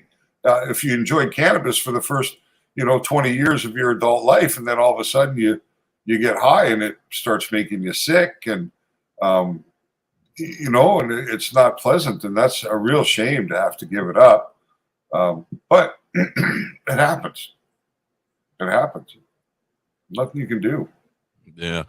I have such a hard time with that because I want to say Mrs. Hippie, she like I told you was when we were younger, she would partake occasionally, only because her parents are listening, maybe, and I don't want to get her in there. But she would partake. But then after college and we got married and had our children, she quit. But she blames not liking it anymore. Not the, like, there's times where I'm like, yo, the kids are not home. Everybody's gone. Right. And she's like, no. Yeah. I'm like, it happens. It happens. It's just the way it is. That's okay. To each his own, right? The only people I have a problem with are the ones who actively bash cannabis users or put us down for our use. That's an issue. But somebody who just doesn't feel it's right for them, but has no issue with anybody else, and that's perfectly cool. You know what I mean? She's got issues. No, I'm just kidding. I'm just kidding. No. Anyway, Lori says here at one point, depending on the back pain, whether it will work or not, is that experiential? Do you know? Well, she's survived. She's going through some back pain just recently herself this week. I think she was suffering from some severe back pain. Yeah, so she might know. And depending on what strain, I would think, depending on what kind of flower or cart or edible. Right. It'd be nice to actually, we need to figure out a way so that we don't have to rely just on the chat, so that people can call in. That's my dog. He sees something outside that's interesting to him. I don't know what it is, but he's very excited. It's got to be a cat. I don't know. No, it's more likely my brother's dogs, and maybe for some reason one of them's in my backyard. And yeah, that could be it, but I don't know. I think Steve said when his friend used to live with him is back when he used to smoke. He doesn't smoke any longer. Well, Steve, I think you need to start smoking, buddy. Well, I think that you should give it an effort. I know that there's a really good medical thing going on. I gotta do a commercial anyway, so if you want to help Fido, and I'll do a commercial. Oh, it's a strange dog. Sorry, I see what's up. Oh, it's like somebody else's dog. Somebody's got a dog out there, and yeah, I don't know. Maybe I should put him outside. Right. Oh. Hold on. We'll be right back. You're listening to Dr. High and WTHC with the Hippie. Be an all-star. Or you want up to you. What do you do? You gotta go grocery shopping. Cook, clean. Be there emotionally and physically. You gotta dig deeper. Sounds like a big dog. Doctor's appointments. Don't you forget about the pharmacy. And you won't. Because that's what caregivers do. Don't give up. Don't ever give up. This is your time to show the world, your family, and yourself. You're tougher and tougher. Now go out there and be the best caregiver this world has ever seen. Caregiving is tougher than tough. Find the care guides you need at aarp.org/caregiving. A public service announcement brought to you by AARP and the Ad Council. I'm Danica Patrick and proud aunt. Watching my nieces grow, play, and learn is amazing. But not every child gets to be carefree. 1 in 6 kids in the U.S. are hungry. There's a lady walking in the weed. That little girl sitting alone at the playground, she can't. Get out of that weed, lady. She doesn't have the energy because she's hungry. School lunch will be her only I think meal she today. stole a bud, It Dr. breaks High. my heart that this is the reality in our country. Uh-oh. Something that Feeding Seen her America grab something off one of them bushes over there. Each year, the Feeding America network of food banks rescues billions of pounds of Well, it good wouldn't surprise me. Well, with families and children in need. Being a kid should be about using your imagination, learning, Not this and having time, Nick. fun. These children shouldn't have to miss out on simply being a kid because they're hungry. To find out how you can help end childhood hunger in your community, visit feedingamerica.org. Brought to you by Feeding America and the Ad Council. Hey, it's me, Mississippi. Check out Vern on TikTok at You Have Me Hooked. She's amazing. And everything she makes on TikTok, she sells at You Have Me Hooked 23 at Etsy. So you can watch her make it, and she'll make personalized stuff. So if you have an idea, like I would like this thing made, she can make it. She can make anything. She's an incredible artist. Check her out at You Have Me Hooked on TikTok and You Have Me Hooked 23 on Etsy. Badger Heart Puppetry. Badger Heart Puppetry. Badger Heart Puppetry. If you need some kick-ass puppets, contact Forge at 1-636-234-1535. He has all your puppet needs. He can fix puppets, build puppets, custom-made puppets. He has puppets off the rack for cheap. Forge today at 1-636-234-1535 or on TikTok or Facebook or Badger Heart Puppetry. I know Alyssa really has a very perfect. I just want to give a huge shout out to Chuck over at Collins Painting LTD. You can find him over on Facebook. They're in Ellensville, New York. Wow, what a great team over there. Really amazing and always supporting us here over at WTHC. Sorry about that. WTHC, we're back. And Dr. High took care of the puppy, and that sounds like a very big puppy. He's a big puppy. He's like 110 pounds, maybe. Yeah. Little boxer mix. Staffordshire Terrier boxer. Yeah, I got a Brazilian Mastiff myself. Oh, you got a big boy. Yeah, I heard the sound of a large dog. And I was like, yeah, he was excited. It looks to me like somebody's dog around here. Like I'm in the country, but there's maybe 10 houses around, not too far away. Right. And it looks like somebody's dog got loose on him. And it was running around back there, and it's got the cone on, right? So it must have been just fixed or something recently. It's got this big cone on it, and it's running around like crazy. And there's 2 people out there trying to catch it. And, of course, my brother's got 3 dogs. And then I got mine. So my dog sees my brother's dogs out there freaking out, and this strange dog. And, boy, he was right worked up. I don't hear him worked up like that very often. yeah, he sounded at one point when you like let him out, I guess, or whatever. Yeah. He was like, I was like, he's going to break the glass on the door. Yeah, he was up there pawing at her. He's a big dog, right? For him to break a piece of glass wouldn't be crazy. Does your dog enjoy CBD? Oh, I've given him CBD. Yeah. To chill I had mentioned my son, my daughter's ex-boyfriend. They're no longer dating any longer. But he used to be a IT guy for a CBD company out in Kentucky, and they went out of business, I guess, or whatever. And he ended up bringing us like 30 cases of CBD for cats and dogs and humans. I think I got some out there for humans. I just haven't really looked at them to see if I want to try them or not. It's the same thing, just it should be in different strengths, right? Where I would make for a person for a 30 ml bottle, 30 milliliter bottle, I would do 1,000 milligrams. So 1 gram CBD isolate into 30 milliliters, that made each dropper 33 milligram dose, right? So you knew what your dose was. If you took the full dropper, that was 33 milligrams.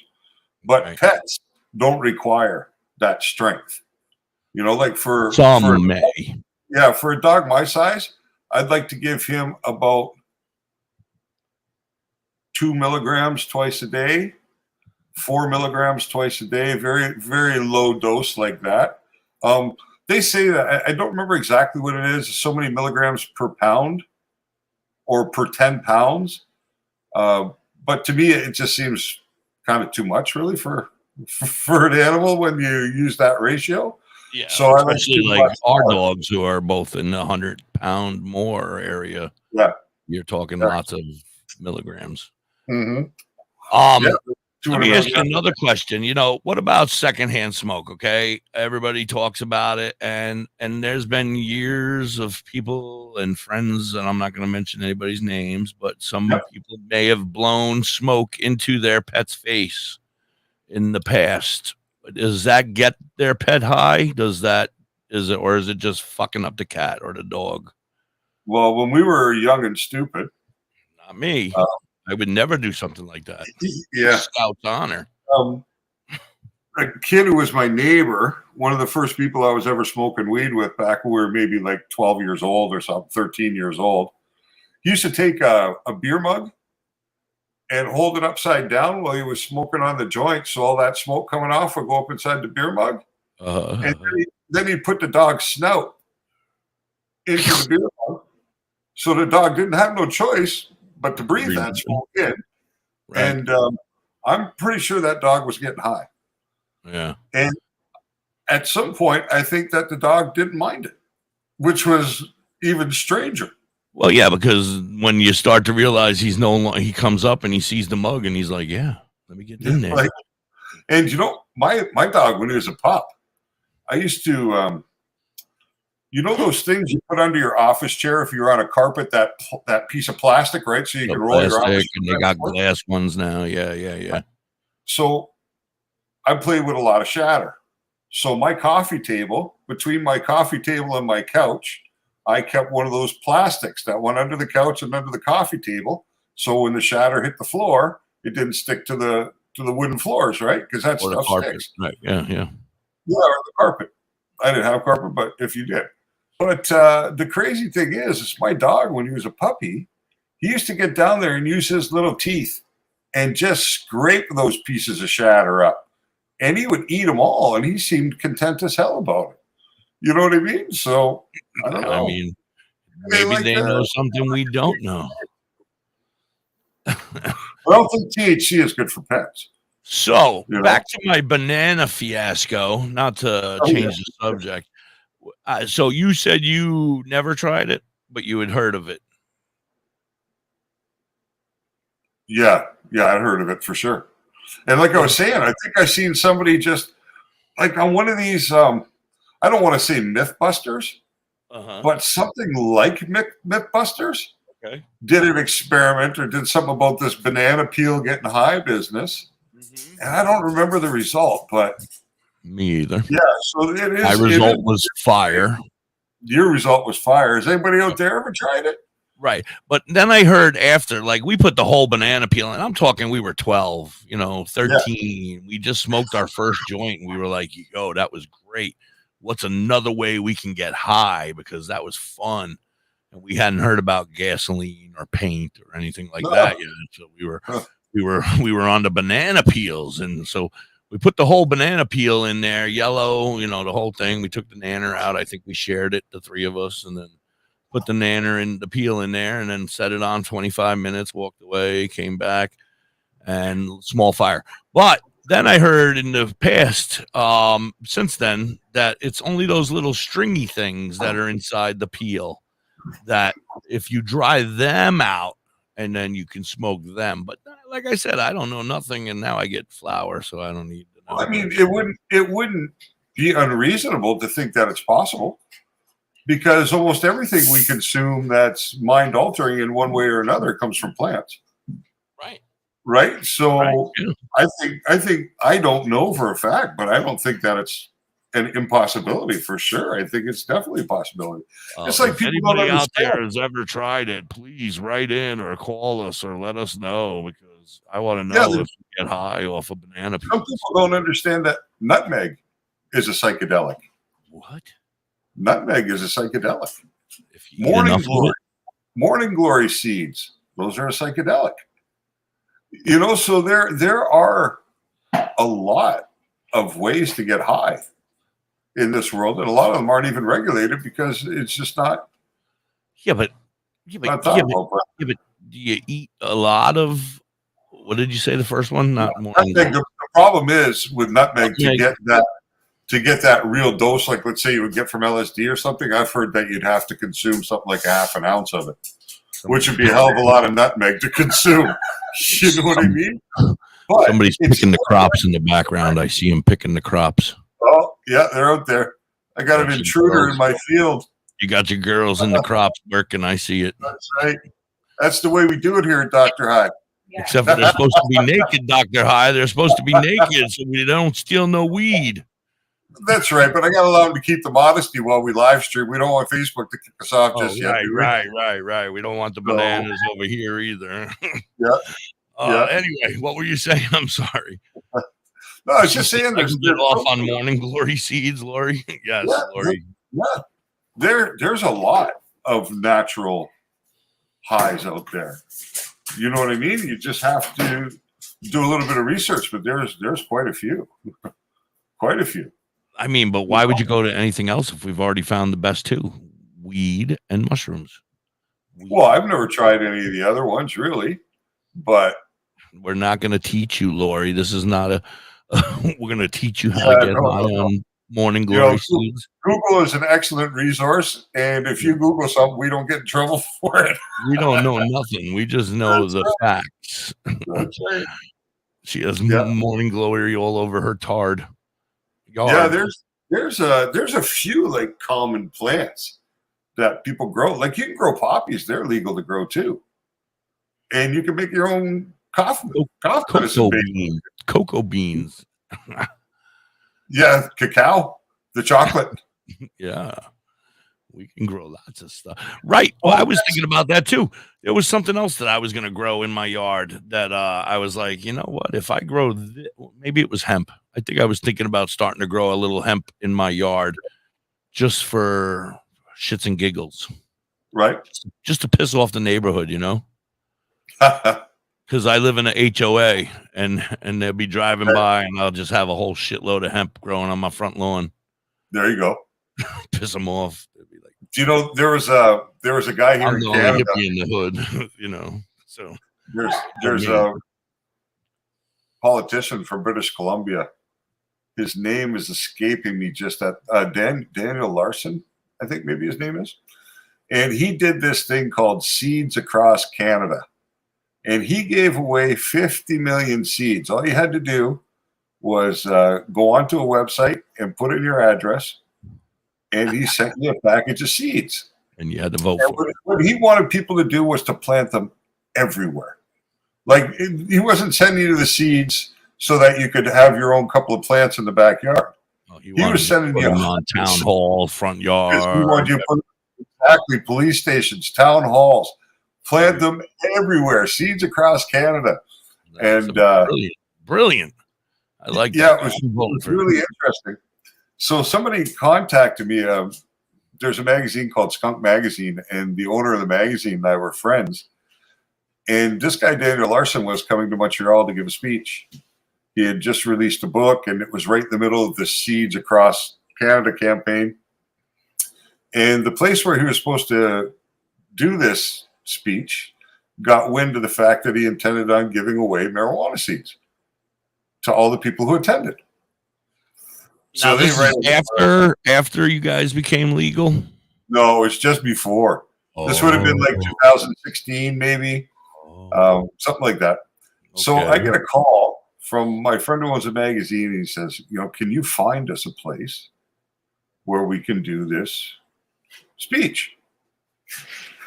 So I had a friend who was connected to somebody in a hotel, in a Holiday Inn hotel. So I called him to see if there's anything to do. And the address of the place, funnily enough, was 420 Sherbrooke Street West. So I thought, how appropriate was that, right? But when he told them who the room was for, they had already seen something on the news about it, and they refused to give him a space to do a speech either. So I wasn't able to help him out with that situation. But that was a funny thing, because when you were saying, plant hemp for all your neighbors to see and this and that, this guy, that was a really genius. I mean, I can't believe he's not the next Justin Trudeau. Yeah, that was genius. That was genius. Yeah. I mean, yeah. wow. And we talked about Mark Emery the other day. Right. This guy was actually an employee of Mark Emery's back in the day. Right. So not only was Mark a huge activist on his own and did so much towards advancing the cause, but the people that came up through him and were around him in those days have still continued on, so it's pretty cool. Yeah, it's pretty cool. Yeah, that's awesome. Yeah. So I wanted to talk to you about your days of wholesale. Are those days over? Of the products, the items that people purchase? Well, I don't work in there anymore, but I can tell you that their business has exploded. When I started working there, it was about a $4.5 million a year business. By the time I left after 4 years, we had it up to about 7 million. And that was prior to legalization. When legalization hit, I haven't personally been there in, it must be 6 years now since I've been around there. But they've opened a huge new warehouse.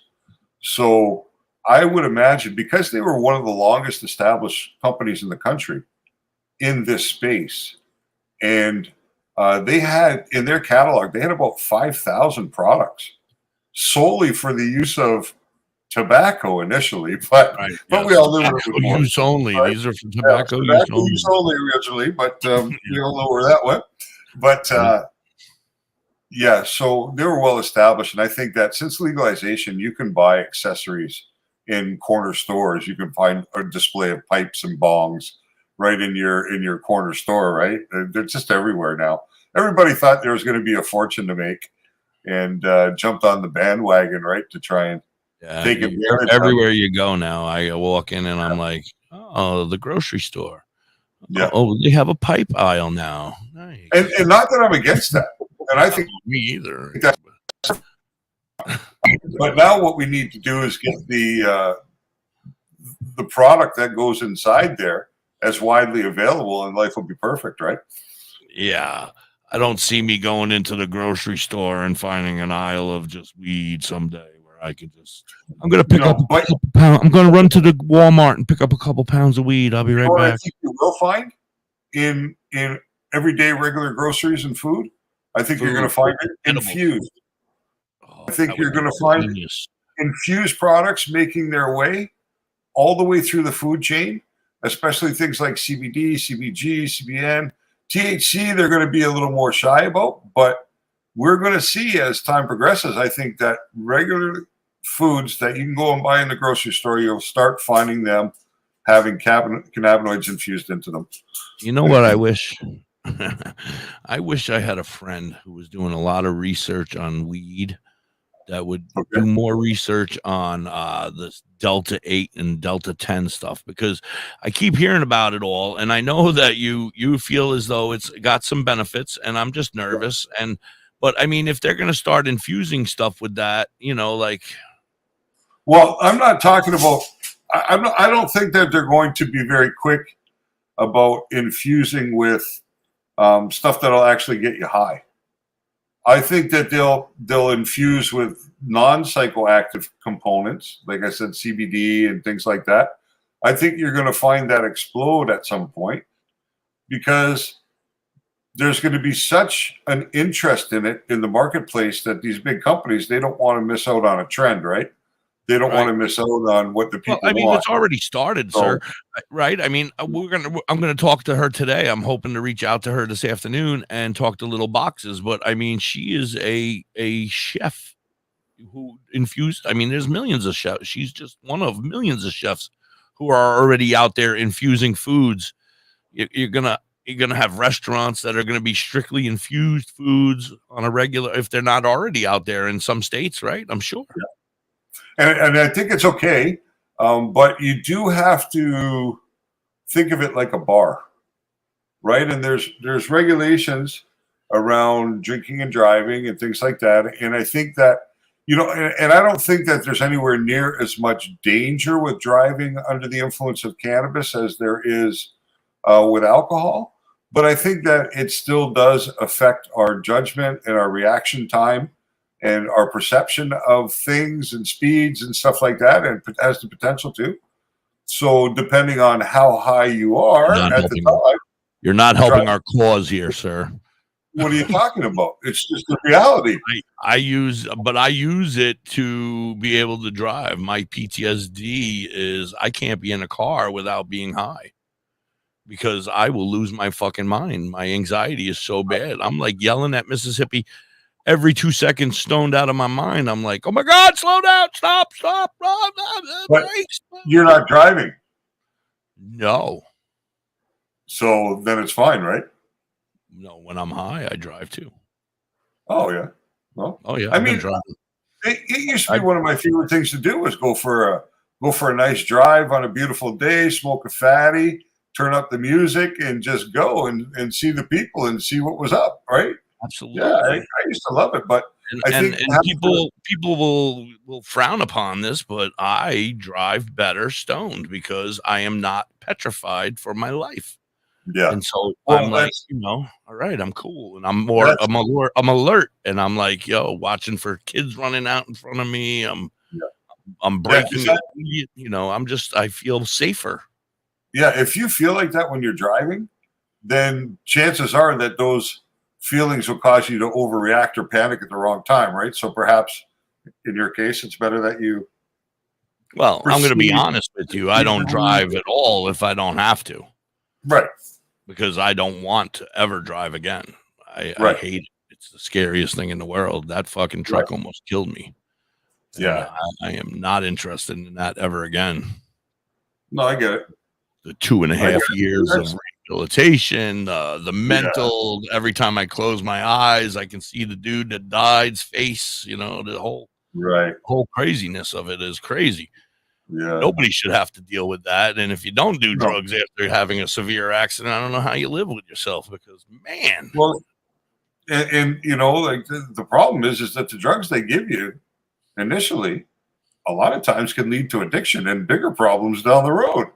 Right. Well, I'll tell you, I fought with them. They were putting me on Oxycontins and Percocets, and they were trying to, when I was in the hospital, and they're like, dude, your leg is broken in half. And I'm like, dude, get me away from these pills. I do not want these pills.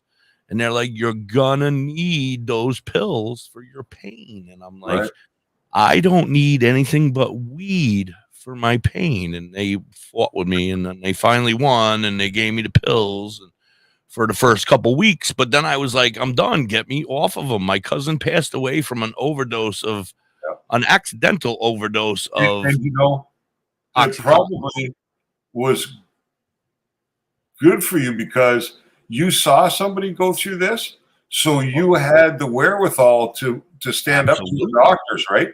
But a lot of people don't have that kind of experience in their lives where they can stand up against a doctor's advice. They were pushing and pushing. They were like, we're going to give you 9 months worth. They gave me like 5 years. I ended up making a decent amount of money. But that's another story. But they gave me like 2 years worth of pills, and I was like, I'm not taking them. You can stop giving them to me. No, you need them. You need them. And I'm like, no. Right. Finally, Nah, it's wrong. Oh, he wasn't my friend. He was the guy who tried to kill me. He was the psycho taxi driver who drove at 100 miles an hour in the fog, lost control of his vehicle, and crashed into the front of me at 75 miles an hour. Stupid son of a bitch. Rest in peace. Yeah. Man, I hate him because my life, he's dead. He don't have to deal with nothing, but I'm miserable every single day because of my accident, my back, my legs, my neck, my weight, my, everything. Yeah. And they gave you a certain amount of cash and they're like, yeah, here, sign this paper so you'll never sue again. As soon as you sign, you got no claims. Yep. I'm done. Nothing. And now 10 years later, my anniversary was just a couple months ago, May, 10 years in May. And, the money's way gone, and I am in pain every single day. I suffer, and it gets worse every single day. Every single day. The more pain, more aches. And I don't want to be hooked on. I don't want to be hooked on pills, so I smoke a lot of weed, a lot. Better option in the long run. That's for sure. It's been a couple hours since I've smoked already. Oh yeah. Usually it's like once an hour, because it takes about 10 minutes to kick in, before you start feeling the real feeling. Then about 30, 40 minutes later, it starts to wear off, and I need to re-up. Some people in my family find that hard to understand, and I'm like, well, I can easily cut our medicine bill in half. I can cut it down to nothing because we can get our pills for $1 at the drugstore. Do you want me to go back onto Percocets and Oxycontins? Is that where you want me to go? Or do you want me to continue to try to fight this pain with the most natural way I can? And then, the fight just begins and it goes and I totally get it. I get it. It's ridiculous the prices I'm paying for it here. But hopefully this law, and you were saying it's coming, I guess it would be right after they come back. But that's when they say that it's going to a vote. Yeah. Well, I don't know if that means the one here in Pennsylvania, but in Pennsylvania, they have a bill on the desk saying that they're going to try to let us patients grow, which would be fantastic. But I still then have to learn how to grow. Well, you don't have to worry about that. We talk every day. Yeah, right. Well, I got a friend. Luckily, I got a friend. You know what I was going to say, Dr. High? We'll sit up in the corner and grow can. Right. We're gonna have one right here in the back room. We'll set up a grow cam, and we'll watch the plant grow throughout the months. Cycle. Right. Yeah, that's a great idea. But you know what I was going to say? Goats, I'll grow the plant with my mind for you. Osmosis, right? Is that what they call it? When you learn through osmosis. No. Anyway, what I was going to say is, we should really gear this towards people. This show, not we talk about everything and anything, of course, but a lot of people are new to the whole industry. Every day, new people go to this marijuana doctor, and they're like, "All right, you're prescribed a prescription for marijuana," but then they don't know how to use it. They don't know the right way to use it. They don't know the right devices to use. And you go to the dispensary and they don't tell you shit. And they don't. And then you go to the place where you go to buy your bong. And I've watched it. I sat there. I worked in a store to remain nameless because I'm a decent person. Through the whole process. I will even with anybody who spends time with us.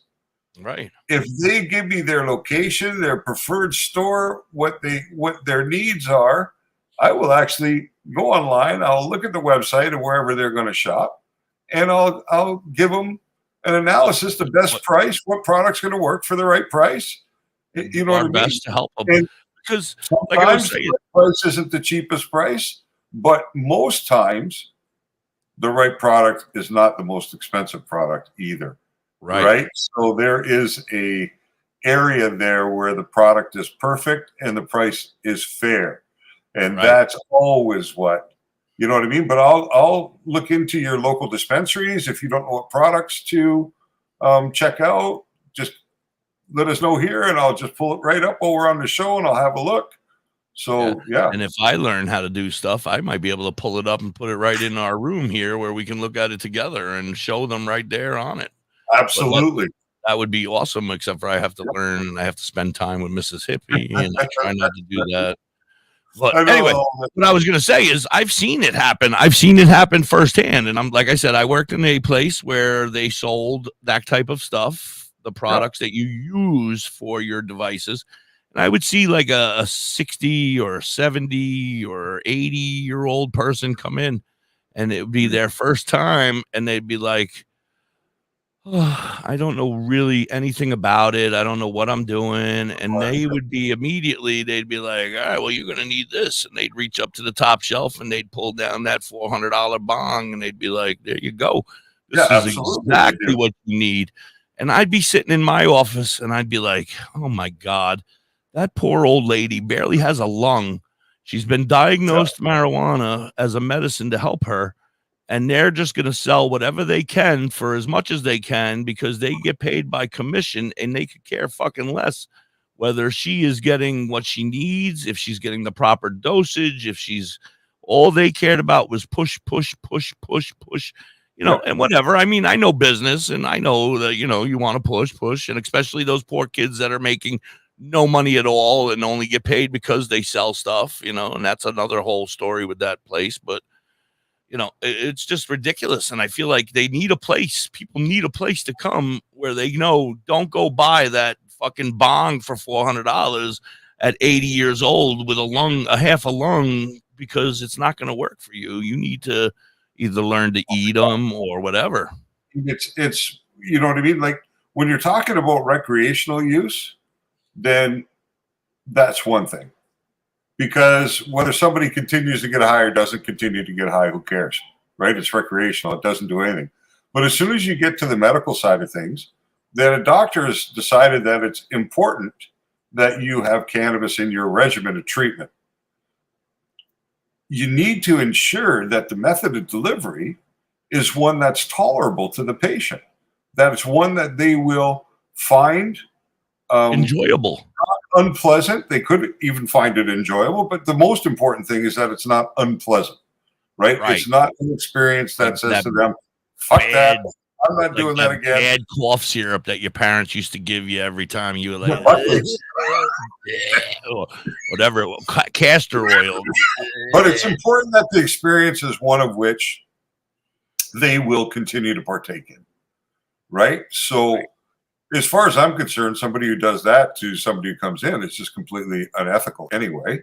Yeah. You know what I mean? Thousands I've sold. I've been a salesman. I've worked in head shop, and I worked in a head shop in one of the biggest malls in the world, in the West Edmonton Mall.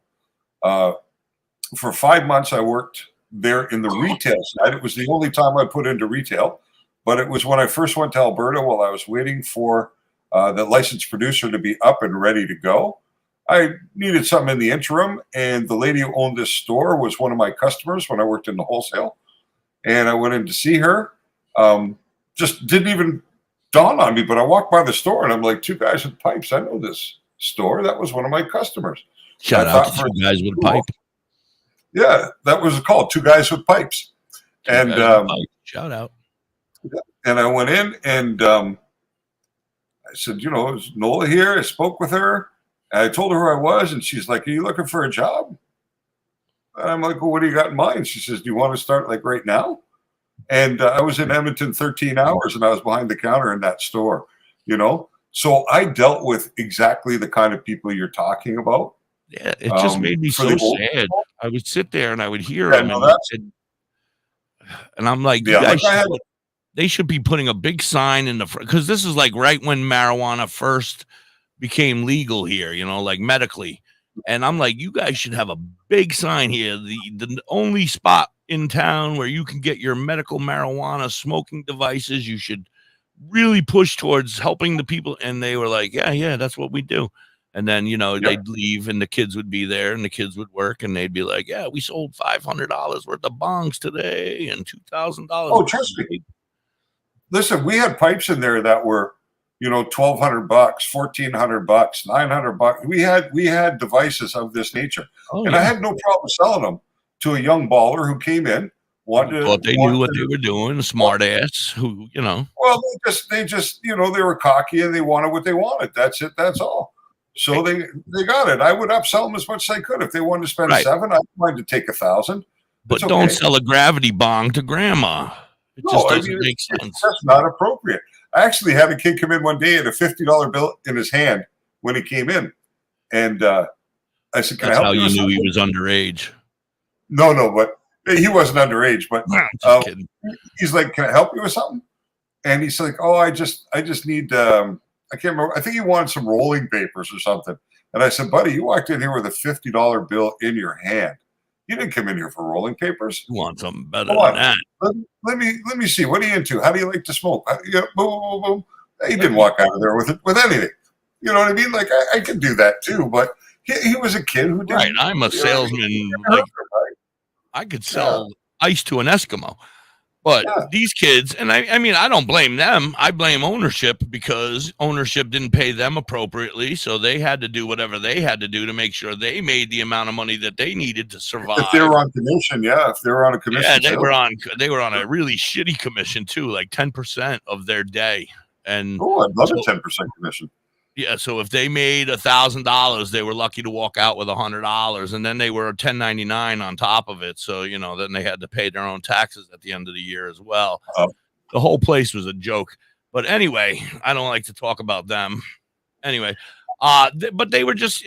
I just feel like now we have the ability to help these people, the older people, the new people. Even that doesn't even mean they have to be old. It could be somebody young who's just learning, just got diagnosed. Just got told that they could have this medicine, but they don't know anything about it. And we're going to be able to share that knowledge with them and teach them. I can't give anybody any medical advice because I'm not qualified to do that. I can help you from every aspect of the situation. Once your doctor has advised you to use cannabis, I can help you find your path through. You know what I mean? Every step of the way. We're good. We can't tell you you're crazy, but we're going to help you everywhere after that. Yeah, exactly. Like, you know what I mean? Like I can help you with product selection. I can help with so many things, to help you to find. You've already helped me so many things. I've already, my grams of dabs have already slowed down. They're not going nearly as fast as they were last week. I am no longer heating the thing up to a top temperature. I don't have a thermometer still, but I let it cool down till that red is gone, and then I get a decent hit. And I'm proud to say, flavors are back. Flavors. Oh, you got some taste now, huh? Yeah. Good. I mean, I'm not one for good taste buds all my life. I was born with a bad snot locker, so I had adenoids. Yeah, I had adenoids and polyps and all sorts of and tonsils and all sorts of shit. So taste was never a really good thing for me. But now I was taking them better, doing a better job, and I'm getting a much better taste. Thank you so much. And Lori, yes, she wanted to talk to you about moon rocks and what you're feeling. I just saw that comment. Yeah, I remember she said something about it yesterday. We'll talk with Veronica about what she'd like some help with also. But actually, Lori, I got to tell you that moon rock being easier on your lungs than bud actually is a bit of a surprise to me. Me too. I would have expected it to be the opposite for sure. Much worse. So, I mean, lucky you. That's what I got to say about that. Because that's a beautiful thing. Because really, the moon rock is a combination of flour, shatter, or heavy cannabis oil, and trichrome. You know what I mean? The keef, right? So, that's really a surprising result. So, yeah, but I mean, Lori, can I ask you a question, Lori? Like, and I can't, unfortunately, I don't have the ability to bring you up right now, but in the future, I'm going to try to figure it out so that I can like invite people in the middle of the show if I see somebody and I can get them up. But when you break that bud in half, it should have like, it should be a bud on the inside, a nice flour, and it should have like an outer shell of like some sort of a resin or wax or something, and then keef on the outside. Is that what it looks like? I mean, I know you showed me a bud like solid, but I didn't look at it when you like broke it. It should. It has to have, Anyway, I got to do a commercial. We'll find out that answer And then after the commercial. We'll talk with Veronica when we come back. And Vern, absolutely. I love Vern. Hey, Dad. We'll be right back. You're listening to The Hippie and Doctor. Hi. Hey, Dad. Your laundry will be ready in just a minute. Dad, your lunch will be ready in just a minute. Hey, honey. What time you got to go today, sir? When you help care for you give them maybe another half an hour or so. Making sure they're safe and comfortable. Just asking. But it's just as I'm never rushing you out. I'm only asking so I know. So I know what I have to do here, commercial wise, song The wise. wife's back. I got to prepare lunch for her so she has something to take to work for her meal. Right, and I got to, I just when you leave, I got to make sure I have songs set up so that I can go right to music. So right now I have nothing, just commercials sitting there. We're here for you. Find free care guides. What's better than Moon Rock? What's better? What's better, Moon Rock with a bowl or Moon Rock with a joint? Service announcement brought to you. Personally, I don't like bowl, so I'm biased there. I don't smoke from a bong or from a glass pipe. All right, class. But I imagine it's a bit different experience, and a Moon Rock is probably really difficult to roll because breaking it up properly. Well, they come pre-rolled now. They have joints pre-rolled, Moon Rock joints and stuff. Huge rock and saw all of these little minnows. What are they doing that? And then I rescued my little brother from. I feel bad for whoever's got that job. Guarding him at the Bush Fortress, and my sister and I brought him back to our super twig fortress. Rolling And then we all joints. laid out Oh. and told stories until it got dark, and the Big Dipper let us all. I've rolled a lot in my time. Awesome. Where were you, Joe? Too many. I don't want to ever have to roll again. I don't even know if I could roll anymore. Want to come this At the outlet, when I was talking to Mrs. Producer, at the end, I was doing about 5,000 a day. this week. I want to ask you a question when we come back. It's closer than you think. Am I fucking out crazy, or did all the rolling papers get Brought to you smaller? by the U.S. Forest Service and the Ad Council. Hey, I use 1 1/4. I don't use regular rolling papers. Vagina, I got. OMG, hippie. So, it doubles as a worry stone. They should be the same. You should have your regular, your 1 1/4. And I'm used to easy widers, easy wider lights, easy wider ultra lights, and then you clip a little piece off of the bottom and you roll a fat joint. They are Now I can't even get my weed in the joint without it Say bye-bye to falling all over the place. I'm like, I call my son down. Yo, 19-year-old, come roll me this joint because I can't even get it to stay in the damn paper.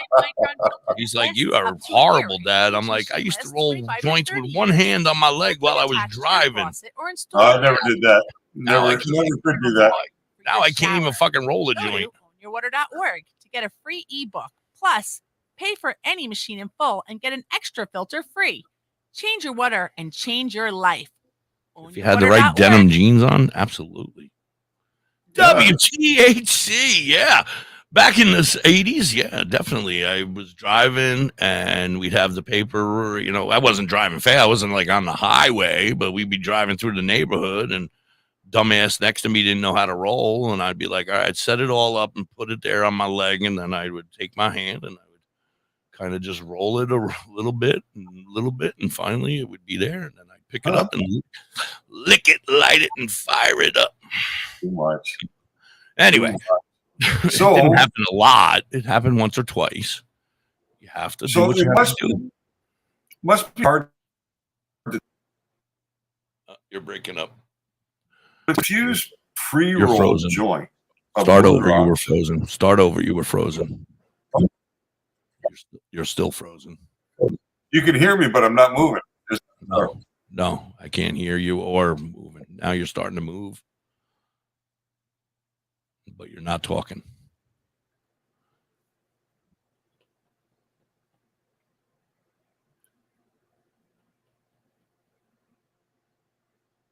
Hello. Can you hear me now? Hello. Oh, here Can we you go, hear me? maybe. Are we working again? Yep. I can hear you. Okay. All right. Yeah, so infused pre-rolls, I doubt very much that they're making the moon rocks and then breaking them apart to make the pre-rolls. They're most likely just mixing keef, whatever form of concentrate they're using. Can I tell you? I think what they do is they roll a joint with the Yeah. regular rolling paper. I'm thinking, and then they take like the wax or the gob of stuff, and they roll kind it, of just and then they put wrap the- it. Well, they kind of like spread it, wrap it around it in like circles, like a candy cane, or something like Okay. that. Or depending on which type it is, if it's something that could spread along the whole joint, then they spread it along the whole joint, and then they roll it in keef, and then they put it on up for sale. Yeah, I've seen them. They don't always burn the best like No, that. I've never had a good experience with any of them. And then, of course, with Moon Rock, they're so fucking harsh. I was like, well, they're intense, right? Yeah, it was horrible. It was a bad They're experience. intense. I used to make them, but I didn't smoke them very often. Yeah, I've only had a few. I mean, I'm sure there's somebody out there that knows how to do them perfectly and they taste great, but I don't know. I'm kind of like if I like it, I like it. If I don't, I really don't ever really go back to it. Yeah. I don't know. Okay. Kind of weird. Nick's back with us. So, Veronica, what would she like help with? Well, she needs a lot of help. She's a crocheter. She probably needs somebody to help her crochet a lot of stuff. Oh, hi, Rasta Rhino in the house. Rasta Rhino. How are you? Lori loves the moon rocks. Well, that's good. I think moon rocks are cool. That's for sure. I've seen some crazy colored things coming out too lately, but I don't know what that's all about. I don't know if that's just Photoshop. Let's talk about something really quick. I got something to talk about now. Your beautiful photos and art that you've been doing. Some of those plants are amazing. The colors, the flowers, the beautiful art that you're doing. Now, I've seen some buds out there that have some of them amazing colors. How does that happen? Why does my bud always look green? And why don't I ever get a bag of pink looking stuff when I buy weed? Well, I've seen a fair amount of color in cannabis, especially towards the end, like some of the purples that come out and stuff like that. A lot of times you'll see pink in the pistols. When you get up to that magnifying glass, is it because you're looking through that magnifying glass you can see more color that way? Is that why they're getting zooming into it that much, or is it just when they're actually showing the trichrome? Oh my God, the buds! No, just like a bud. Say that little tree behind you back there. You clipped off one of them buds and you brought it up, and it was pink and purple and just these beautiful colors. I've seen some really like green purple.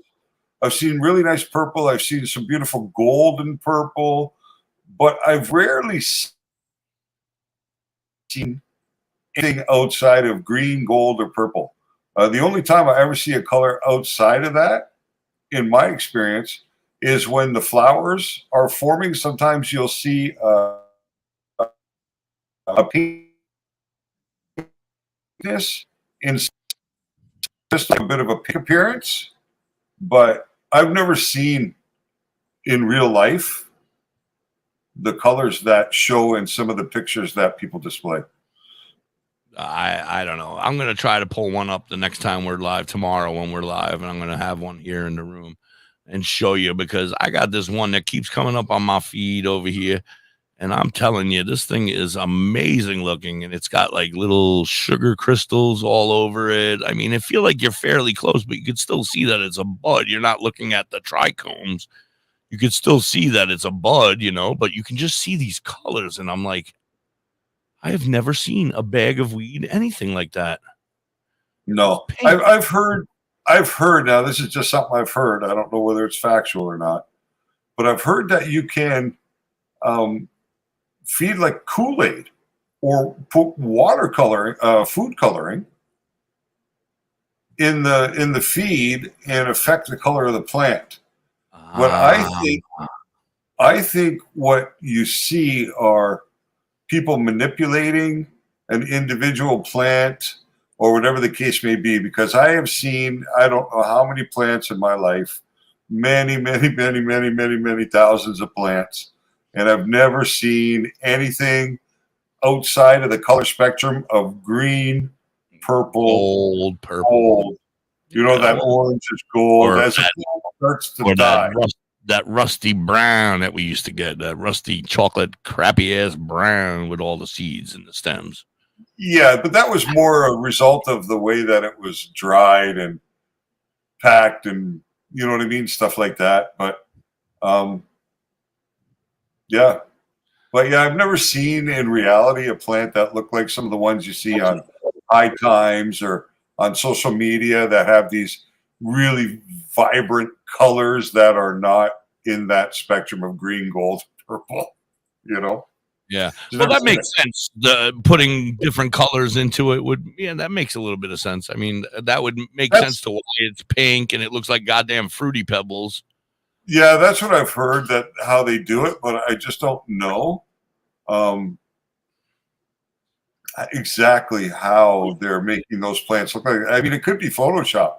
Since I've been playing with Photoshop, I'm really amazed at what you can do with it to manipulate imagery, especially along the color spectrum. You know, like I've just done a series of what looks like to be cannabis jewelry, like a brooch, right, with the leaf in the center, surrounded by stones. Now, I took one image.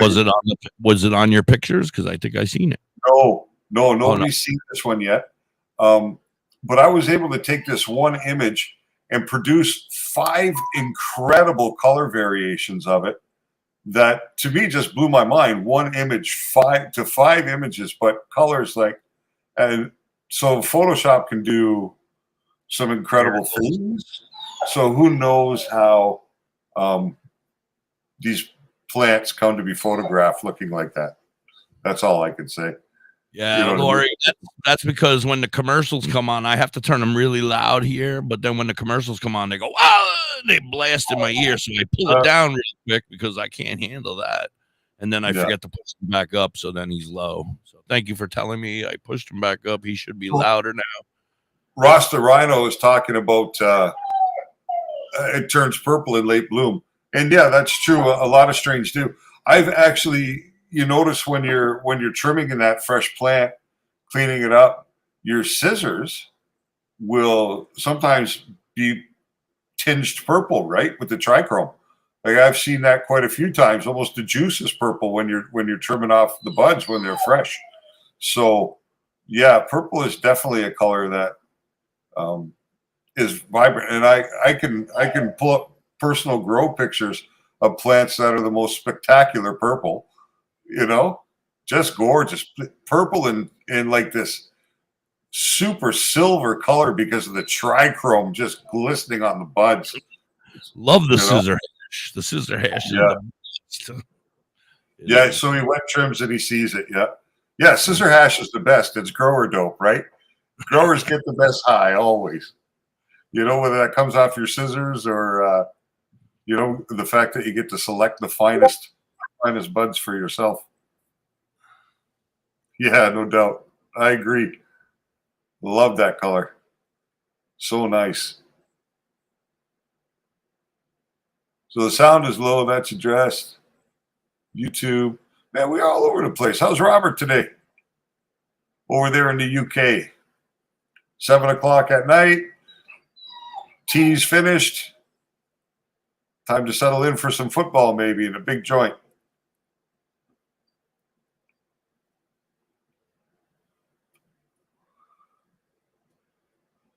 I'm sorry. Mrs. Hippie came walking in. She got some news from work. So I was just about to say, I can't even hear you. Yeah, I had turned the mute off so nobody could hear what she was saying. She needed to tell me something really quick. Yeah, Raggy just got home from work. He just got home. He's in the UK, Robert. It's 5 p.m. there. You know where your children are? Oh, yeah, 5 hours, yeah. Yeah. So, and then absolutely He knows about the cream. Has he had any experience in Jamaica where they actually rub breaking up again? Them off on their hands? Oh, that would be the best hash ever. He's in I can see that. Yeah, you're back. Central Illinois. Yeah, they have a technique that I've seen in Jamaica, and I'm sure they do it in other countries too. But when the plants are in full flower, they will go to the buds and gently rub them between their hands like this. Start at the bottom, work up the bud one time, and run all the buds like this. And they get this heavy, thick resin on their hands, which is the cream, as Rostorano put it, the cream of the crop. Because he put it that way, I thought he may be familiar with that technique of rubbing hash, you know? Yeah, I mean, that sounds very interesting. So Yep. you do that, and then when you're done, you peel all that shit off your hands, like I have here. Yep, on my- yep. You got to scrape it off your hands when you're finished, And then you and yeah, and that's the finest. I think they would call that charas. There is the finest hash. Are you familiar with Frenchy cannoli? Me? No. Yeah. So Frenchy cannoli was probably the best hash maker in the world.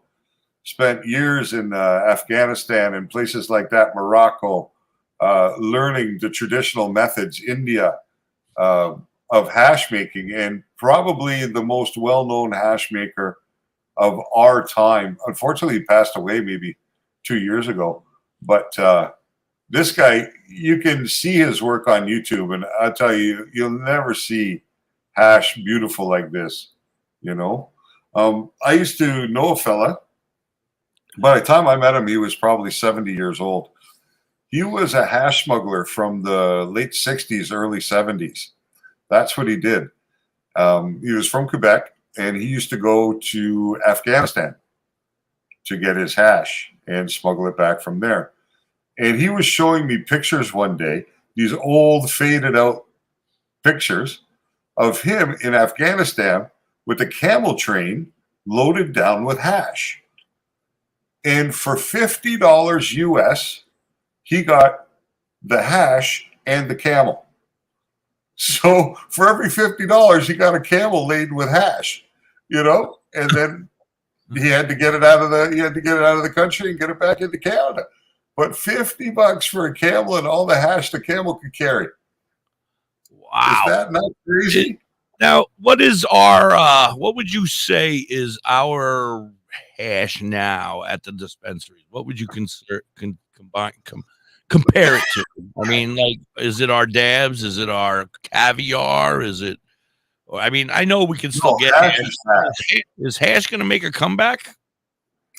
Hash is a different kind of buzz, and it's fiddly, right? Hash is not a simple process because you have to take that hash. If it's good hash, it's usually quite hard, unless it's super fresh, but it tends to get very hard at some point. So you got to warm it up in your hand, break it into little pieces. You know, you got to either put it into a pipe, you got to roll it into a joint. It's very fiddly, right? But it's a body stone. So for people that are working with physical issues, hash is a great option for that because it is a body high as opposed to a high. Like you get high in your mind too, right? There is psychoactive effect, obviously, but it tends to focus more on the body. And I think it's because of the manipulation of the hash. I think it has something to do with degradation of THC into CBN. Through exposure to oxygen, and of course it's rubbed, right? Hash is rubbed, heated, pressed. You're talking to an amateur when it comes to like all that that you know. Like I don't know how that shit was made. Well, when I used to hang out with that other guy that used to work here with me, he taught me a lot. I learned so much from him. Just but I was like I told you, I was just a smoker if it came. Right. But I remember a time in my youth where hash oil was frequent and available for like a year, it felt like, where you could get it on a regular basis, and I absolutely fell in love with it. It was the greatest high in the world at that time. I mean, but I would love to be able to find that, and I don't mind manipulating hash. Like you took a lighter and you kind of just grazed it over it real quick. Yeah, and then you and then you rubbed your finger on it. It would fall off in little flaky flakes, and you would just drop it into your joint and roll up a fat joint. And, I think you froze. Yeah. No, hash is nice, and the reason that you used to, you were saying. Every now and again, you get hash back in the day and you get nice and high from it and everything. Well, the weed being 12 or 15% THC back then. And then the hash by nature of its processing, usually comes in more in the 45% range THC. So it's much higher in THC. So it's kind of the middle ground between flower and concentrates. Hash is a concentrate, but it's a middle ground concentrate because more than 50% of that hash is usually plant material, right? That's been broken down. Dude, it depends on the method. Now, you can get what they call dry sift hash, where guys will take a frame with a screen on it. Go ahead. Well, yeah, I recently, within the last 4 years, I'll say, came across a friend who happened to have some hash. And then when I purchased said hash from my friend, it was very weird. I got home and I opened it up and it was like a bag of what we would call cocaine. It was a powder, but it had like a yellowish, brownish tint to it. And Yeah. I had never really experienced it in that frame of in that matter, I should say. And so I really didn't know how to do it. I just kind of put it on top of a bowl and smoked it and prayed that it worked. But I wasn't a big fan, I'd say. Overall, it wasn't the same as what I was expecting, what I wanted from that hash. Yeah. When he told me he had hash and I didn't look at it, I just said, okay, and I guess that was a new type of hash. And I guess that's what I was getting at. But I was thinking I'm going to go get a little nug of brown tenderness and I'm going to rub it up and make it pretty. And there's different ways of preparing the plant to turn it into hash, different methods, right? Different countries, certain countries have methods like in Morocco and places like that, where in Morocco, they will go into a small shed, basically, and they'll take sheets and they'll tie sheets around all four walls and they'll stretch them tightly around the room and they'll mist them with a spray bottle, a little bit of water. And then they go in there with dry cannabis plants and they beat the plants against the floor and the pollen comes off. And because there's moisture on the sheets, it sticks to the sheets. And then they go in with almost like a scimitar, like a small knife or sword. And they scrape down the sheets to pull down the trichrome. So that's a method of extraction they'll use there. Then you have other countries that'll rub the hash right off the buds, right, with their hands, like we discussed earlier in Jamaica. Right. Then you can do hash with dry ice. So you can get what they call bubble bags, which are a series of bags with screens in the bottom, different size micron screens, right? Go ahead. All right. So, and not to cut you off, but my old friend, he was doing it with water. Does that make sense? And ice. Yep. 100% that makes sense. Okay. So that's what they call either bubble hash or ice hash. And basically what you would do, like in a home-based operation, what most of us would do in our home is you would get a series of bubble bags, like I was talking about. So usually they come in either 3 or 5 bag set. So basically, what you do, it's like that cheesecloth stuff, right? And you run at the bottom of the bag, the sides are all nylon, so they're waterproofed on the sides. And the actual bottom of the bag are different size screens. So the first one might start at 260 micron, and then they'll drop down till they're at 25 micron, being the smallest screen at the top, right? And what that allows is plant material to pass through, but it catches different size particles. Particles that we don't want. So you do hush. I'll let you out when I'm done. So it's catching particles that we don't want, or the particles we do want? It catches what we want. All right. The water goes through. Right? And that very last one, the bottom one with the smallest, that's where the good stuff is? Or is it all of them on the way through? Yeah, so basically what you do, except I'm frozen here. You look good, though. You look handsome. Don't worry. Thank you. So you weren't like with your finger what we do is in that I try to remember the camera's always on regardless. So right. you put in that 5-gallon pail some water, ice, and weed. And then you'd use like, have you ever seen those paint mixers on the drill? You know, so they attach to a regular hand drill and they're a long bar with a mixer on the bottom. So you take that and you put it in the ice water and you just work it. It breaks all the trichrome off. This is lot of work. This is caveman because it's very aggressive that way. It's not the best way to do it under that style. Like there are more. Can I stop you? Can I stop you for a second?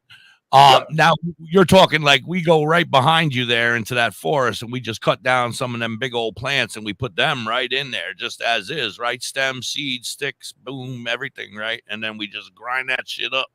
Yeah, but you got to dry. To do that method, you really need to use dry plants because you can't get it. The reason you use ice is because ice makes the trichrome brittle and it makes it break away from the plant material better. But it's also like it also smashes into the weed, right? It helps break it up. So go ahead. My friend that I used to hang out with a lot, he was in the process of doing that. Now I couldn't see the device he was using, but it sounded bigger. He wasn't using a paint can thing like you were saying, but he had like some sort of a mixing thing that he had to spin every couple minutes to get it going. And unfortunately he lost everything because the damn thing tipped over and spilt everywhere on the garage floor, and he lost probably a ton of stuff, and I feel bad for him. But that's the same process you're talking, right? Now my question is, could you use, like, if you had a brand new cement maker, a cement mixer, never been used, and you wanted to do it, could you put it into that? Would that do the what's the word I'm looking for? Auging, or what, mixing it? I think, I mean, I don't think it would be very effective. I mean, I think technically you probably could, but I don't see its effectiveness because really you just want the water, right? You don't want the plant material afterwards.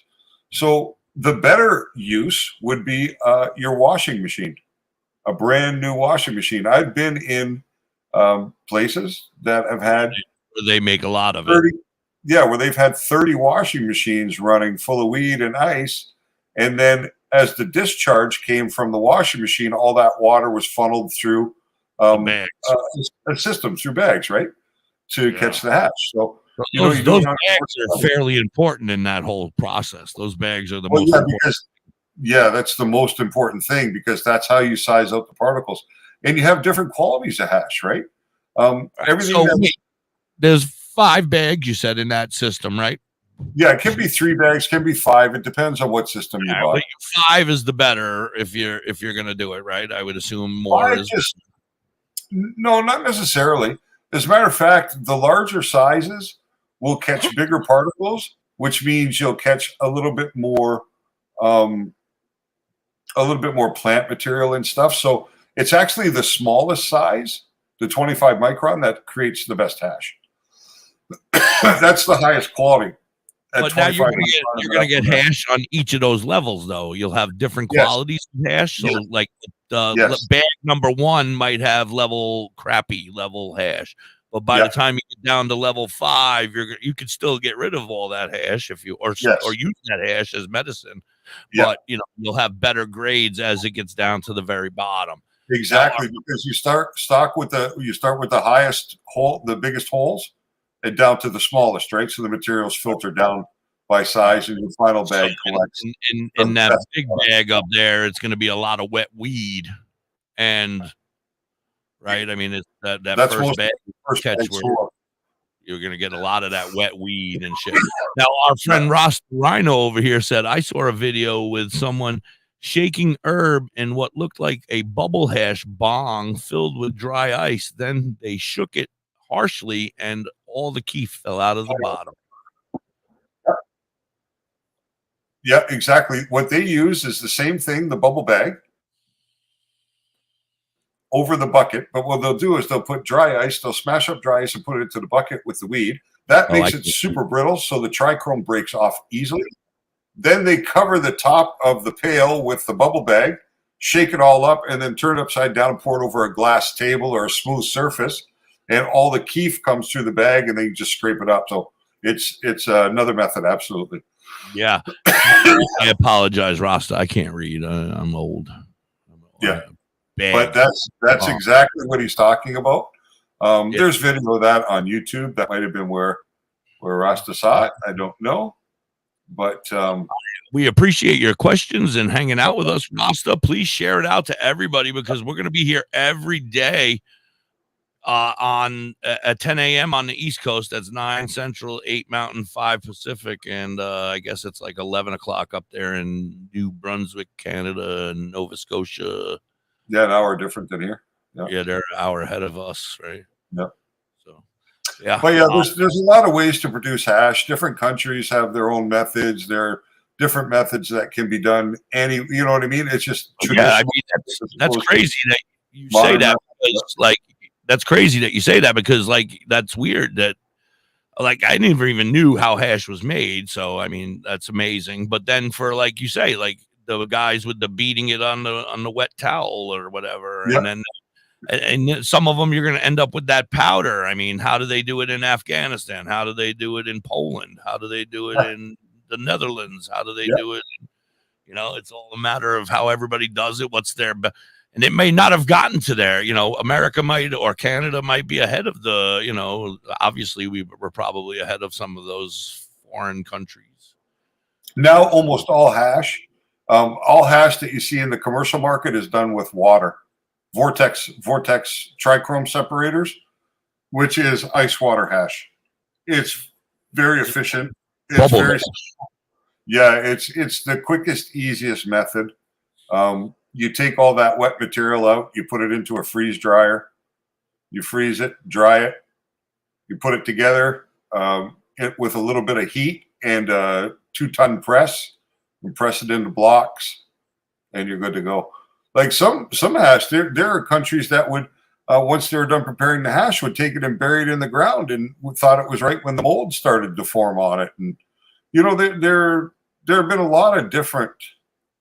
I mean, how do you find out without trying, right? I mean, who was the first dude who said, "Let me try these mushrooms that grew out of that cow shit over there"? Yeah. But no, hash is, even in your grinder. If you have a multi-stage grinder, right, a 3-stage or a 4-stage grinder, so in the top of your grinder, you have the teeth and the holes, and then underneath you have the catch for the weed, and then underneath that, you have a flat plate that collects trichrome, that collects keef. That's why I say, why are we doing that? Why the hell? Yeah, because you're losing it in the process, right? Yeah. Right. Why do I want my keef down there when I want it in my joint over here? Because that's the important. Well, keef hash, right? You can make blocks of keef. You're breaking up again. Oh, yeah, I see. Canada. But you can. You look good. Don't worry. Just keep talking. I can hear you. The radio can. Oh, you can hear me, but you can't. That's interesting. I figure when I'm frozen altogether. Sometimes I can hear you, sometimes I can't, but you know, for the most part, like now you're frozen and your eyes are closed. You look handsome, but I can't hear you.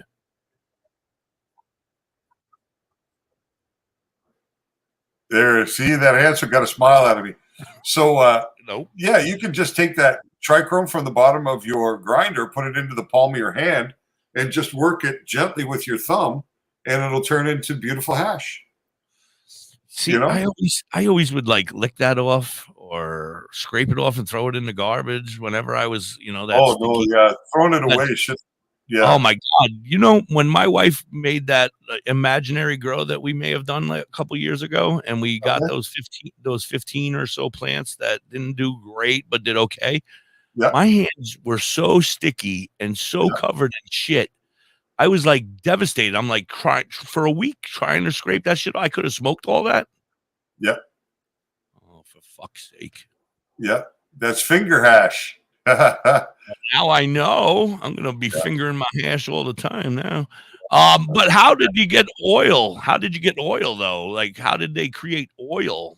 You remember the oil? In what? Oh, the old hash oils and stuff. Oh, so basically what they did was they took weed and alcohol, isopropyl alcohol, and you heat it. So you put the weed and the alcohol in Just big old buds. Big old buds. You put them right in the alcohol. Yeah, well, you would grind it up first, right? You'd break it up because the more surface gets exposed to the alcohol, the better.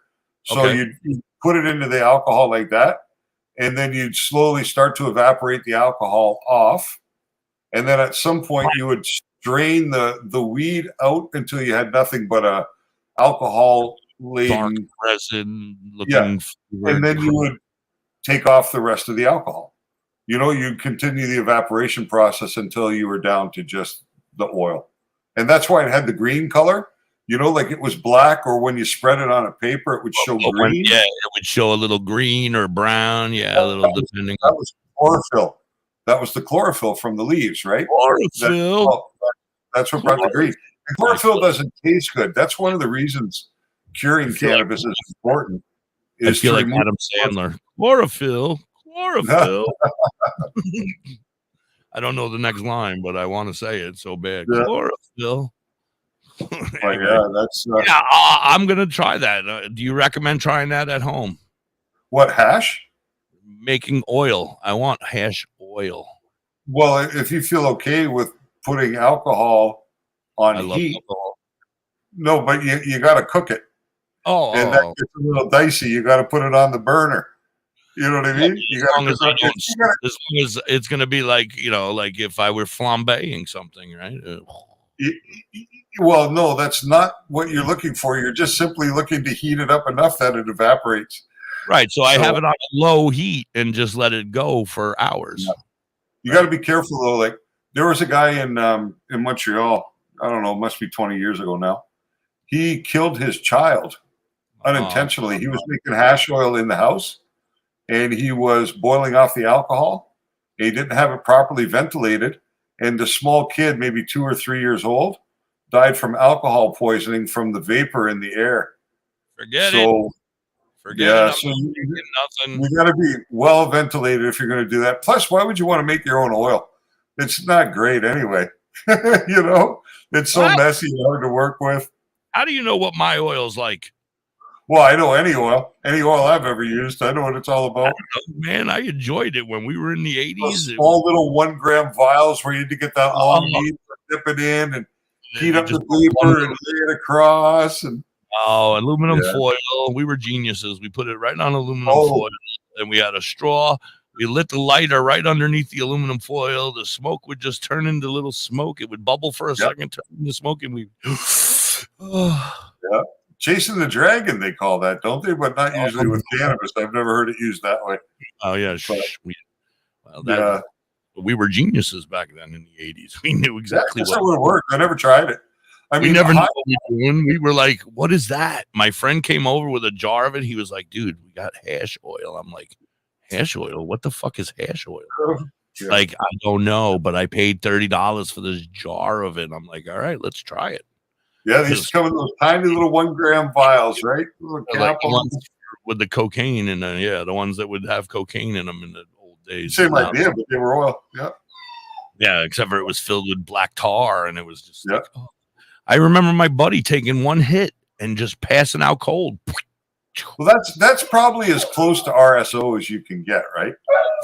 Well, that's what I thought. Like when I told you that story about my mom passing away, and they gave us an RSO. I feel like it may have been an RSO or hash oil or something like that because it's pretty close. I mean, the manufacturing method.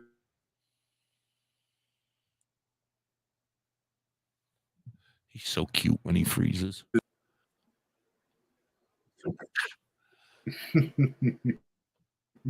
got to figure this shit out. Yeah, the manufacturing method. I'm gonna have to move to Canada so we can so we don't have, because you can't come here. So I guess I'm gonna have to come to Canada so we can do this show where we don't have this cutting out every 2 seconds. I need time to think. See, I still can't hear you. You're talking, but I can't hear you. You there? I'm here. Well, I can hear you, but you're not moving. All right, there you are. No, like I was saying, like it's the same method of manufacture, right? So in the oils.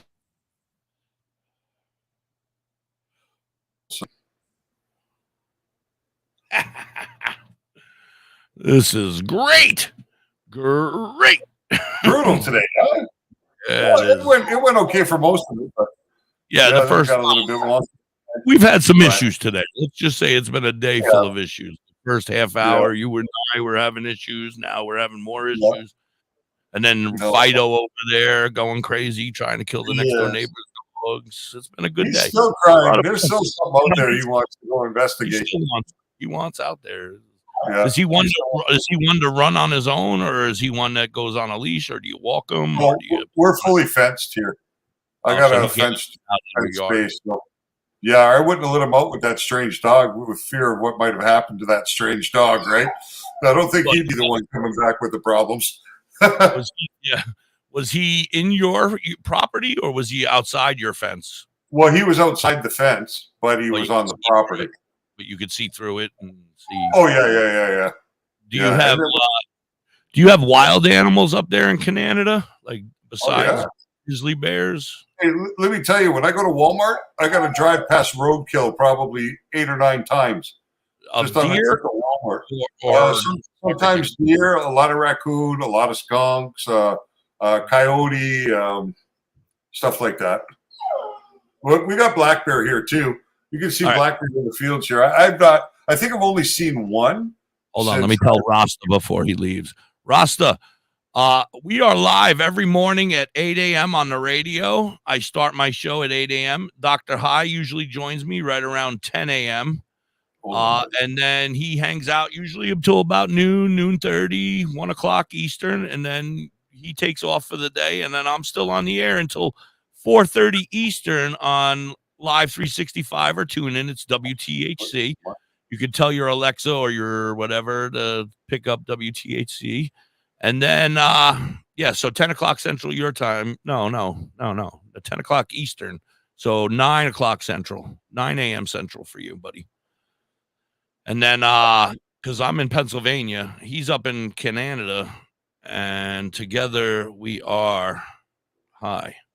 Always. Always. You're at 9 o'clock. I would love to have you back. We want everybody to come back all the time. We're going to be here from now on every day, sharing our knowledge or his knowledge and my stupidity, and having a good time and laughing and having fun and talking about our medicine. Come on, get up there, puppy. Up, come on up. Let the people see you. He's like, wait a minute. Every other fucking time you tell me to come up there, I get a beating. Now you want me to come up there? This dog's never had her hand raised to him in anger. You can't do that to big dogs, man.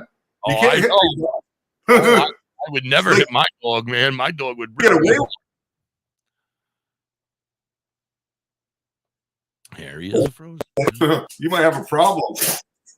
Yeah, my dog. You never want to make you guys feel.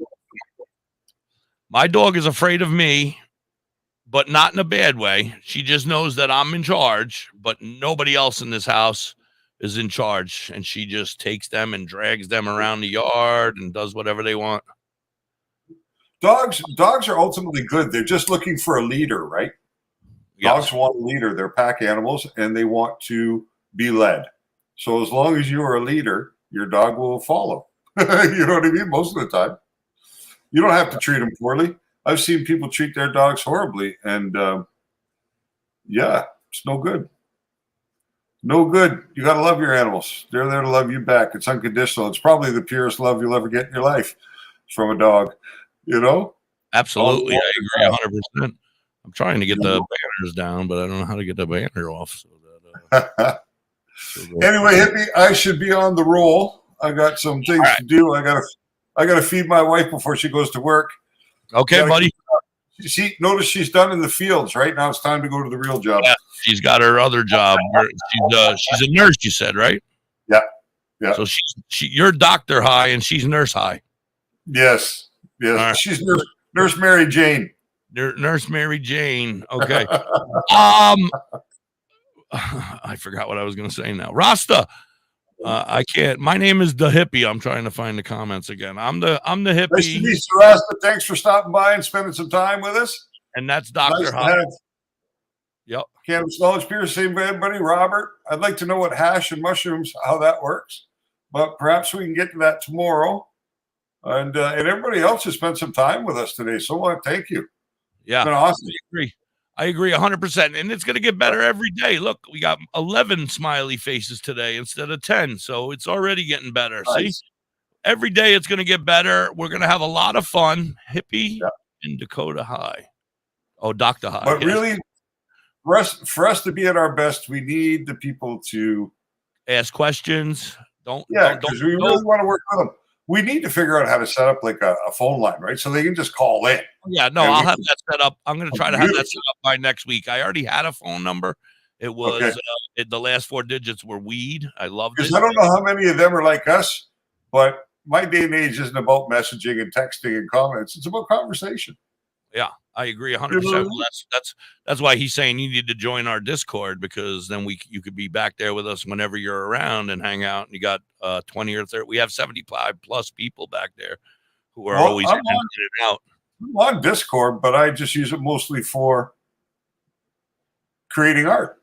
I never thought about using it for anything else. Well, if you could, or somebody out there could send Dr. High, because I don't know how to do it. Send Dr. High an invite to our Discord. And my Discord is Dr. High. Oh, that makes it even easier. Yeah. And everybody, make sure you go to drhigh.com and go check out his freaking kick-ass new website he's building. The art alone is amazing. The information is amazing. He has a dispensary on there. That's, just let me tell everybody out there, that's one thing. If you live in a state where you don't have access, everything that comes out of that dispensary is legal, no matter where you are in the United States. Yes, because legal anywhere. As long as it's less than a certain percentage, it's legal everywhere. Yep. So if you're someplace where it's hard to get access, there's no problem there. All right, Dr. High, I'm really late for my commercial, my friend. I love you, sir. Thank you. I lost some fingers there. Oh, shit, yeah.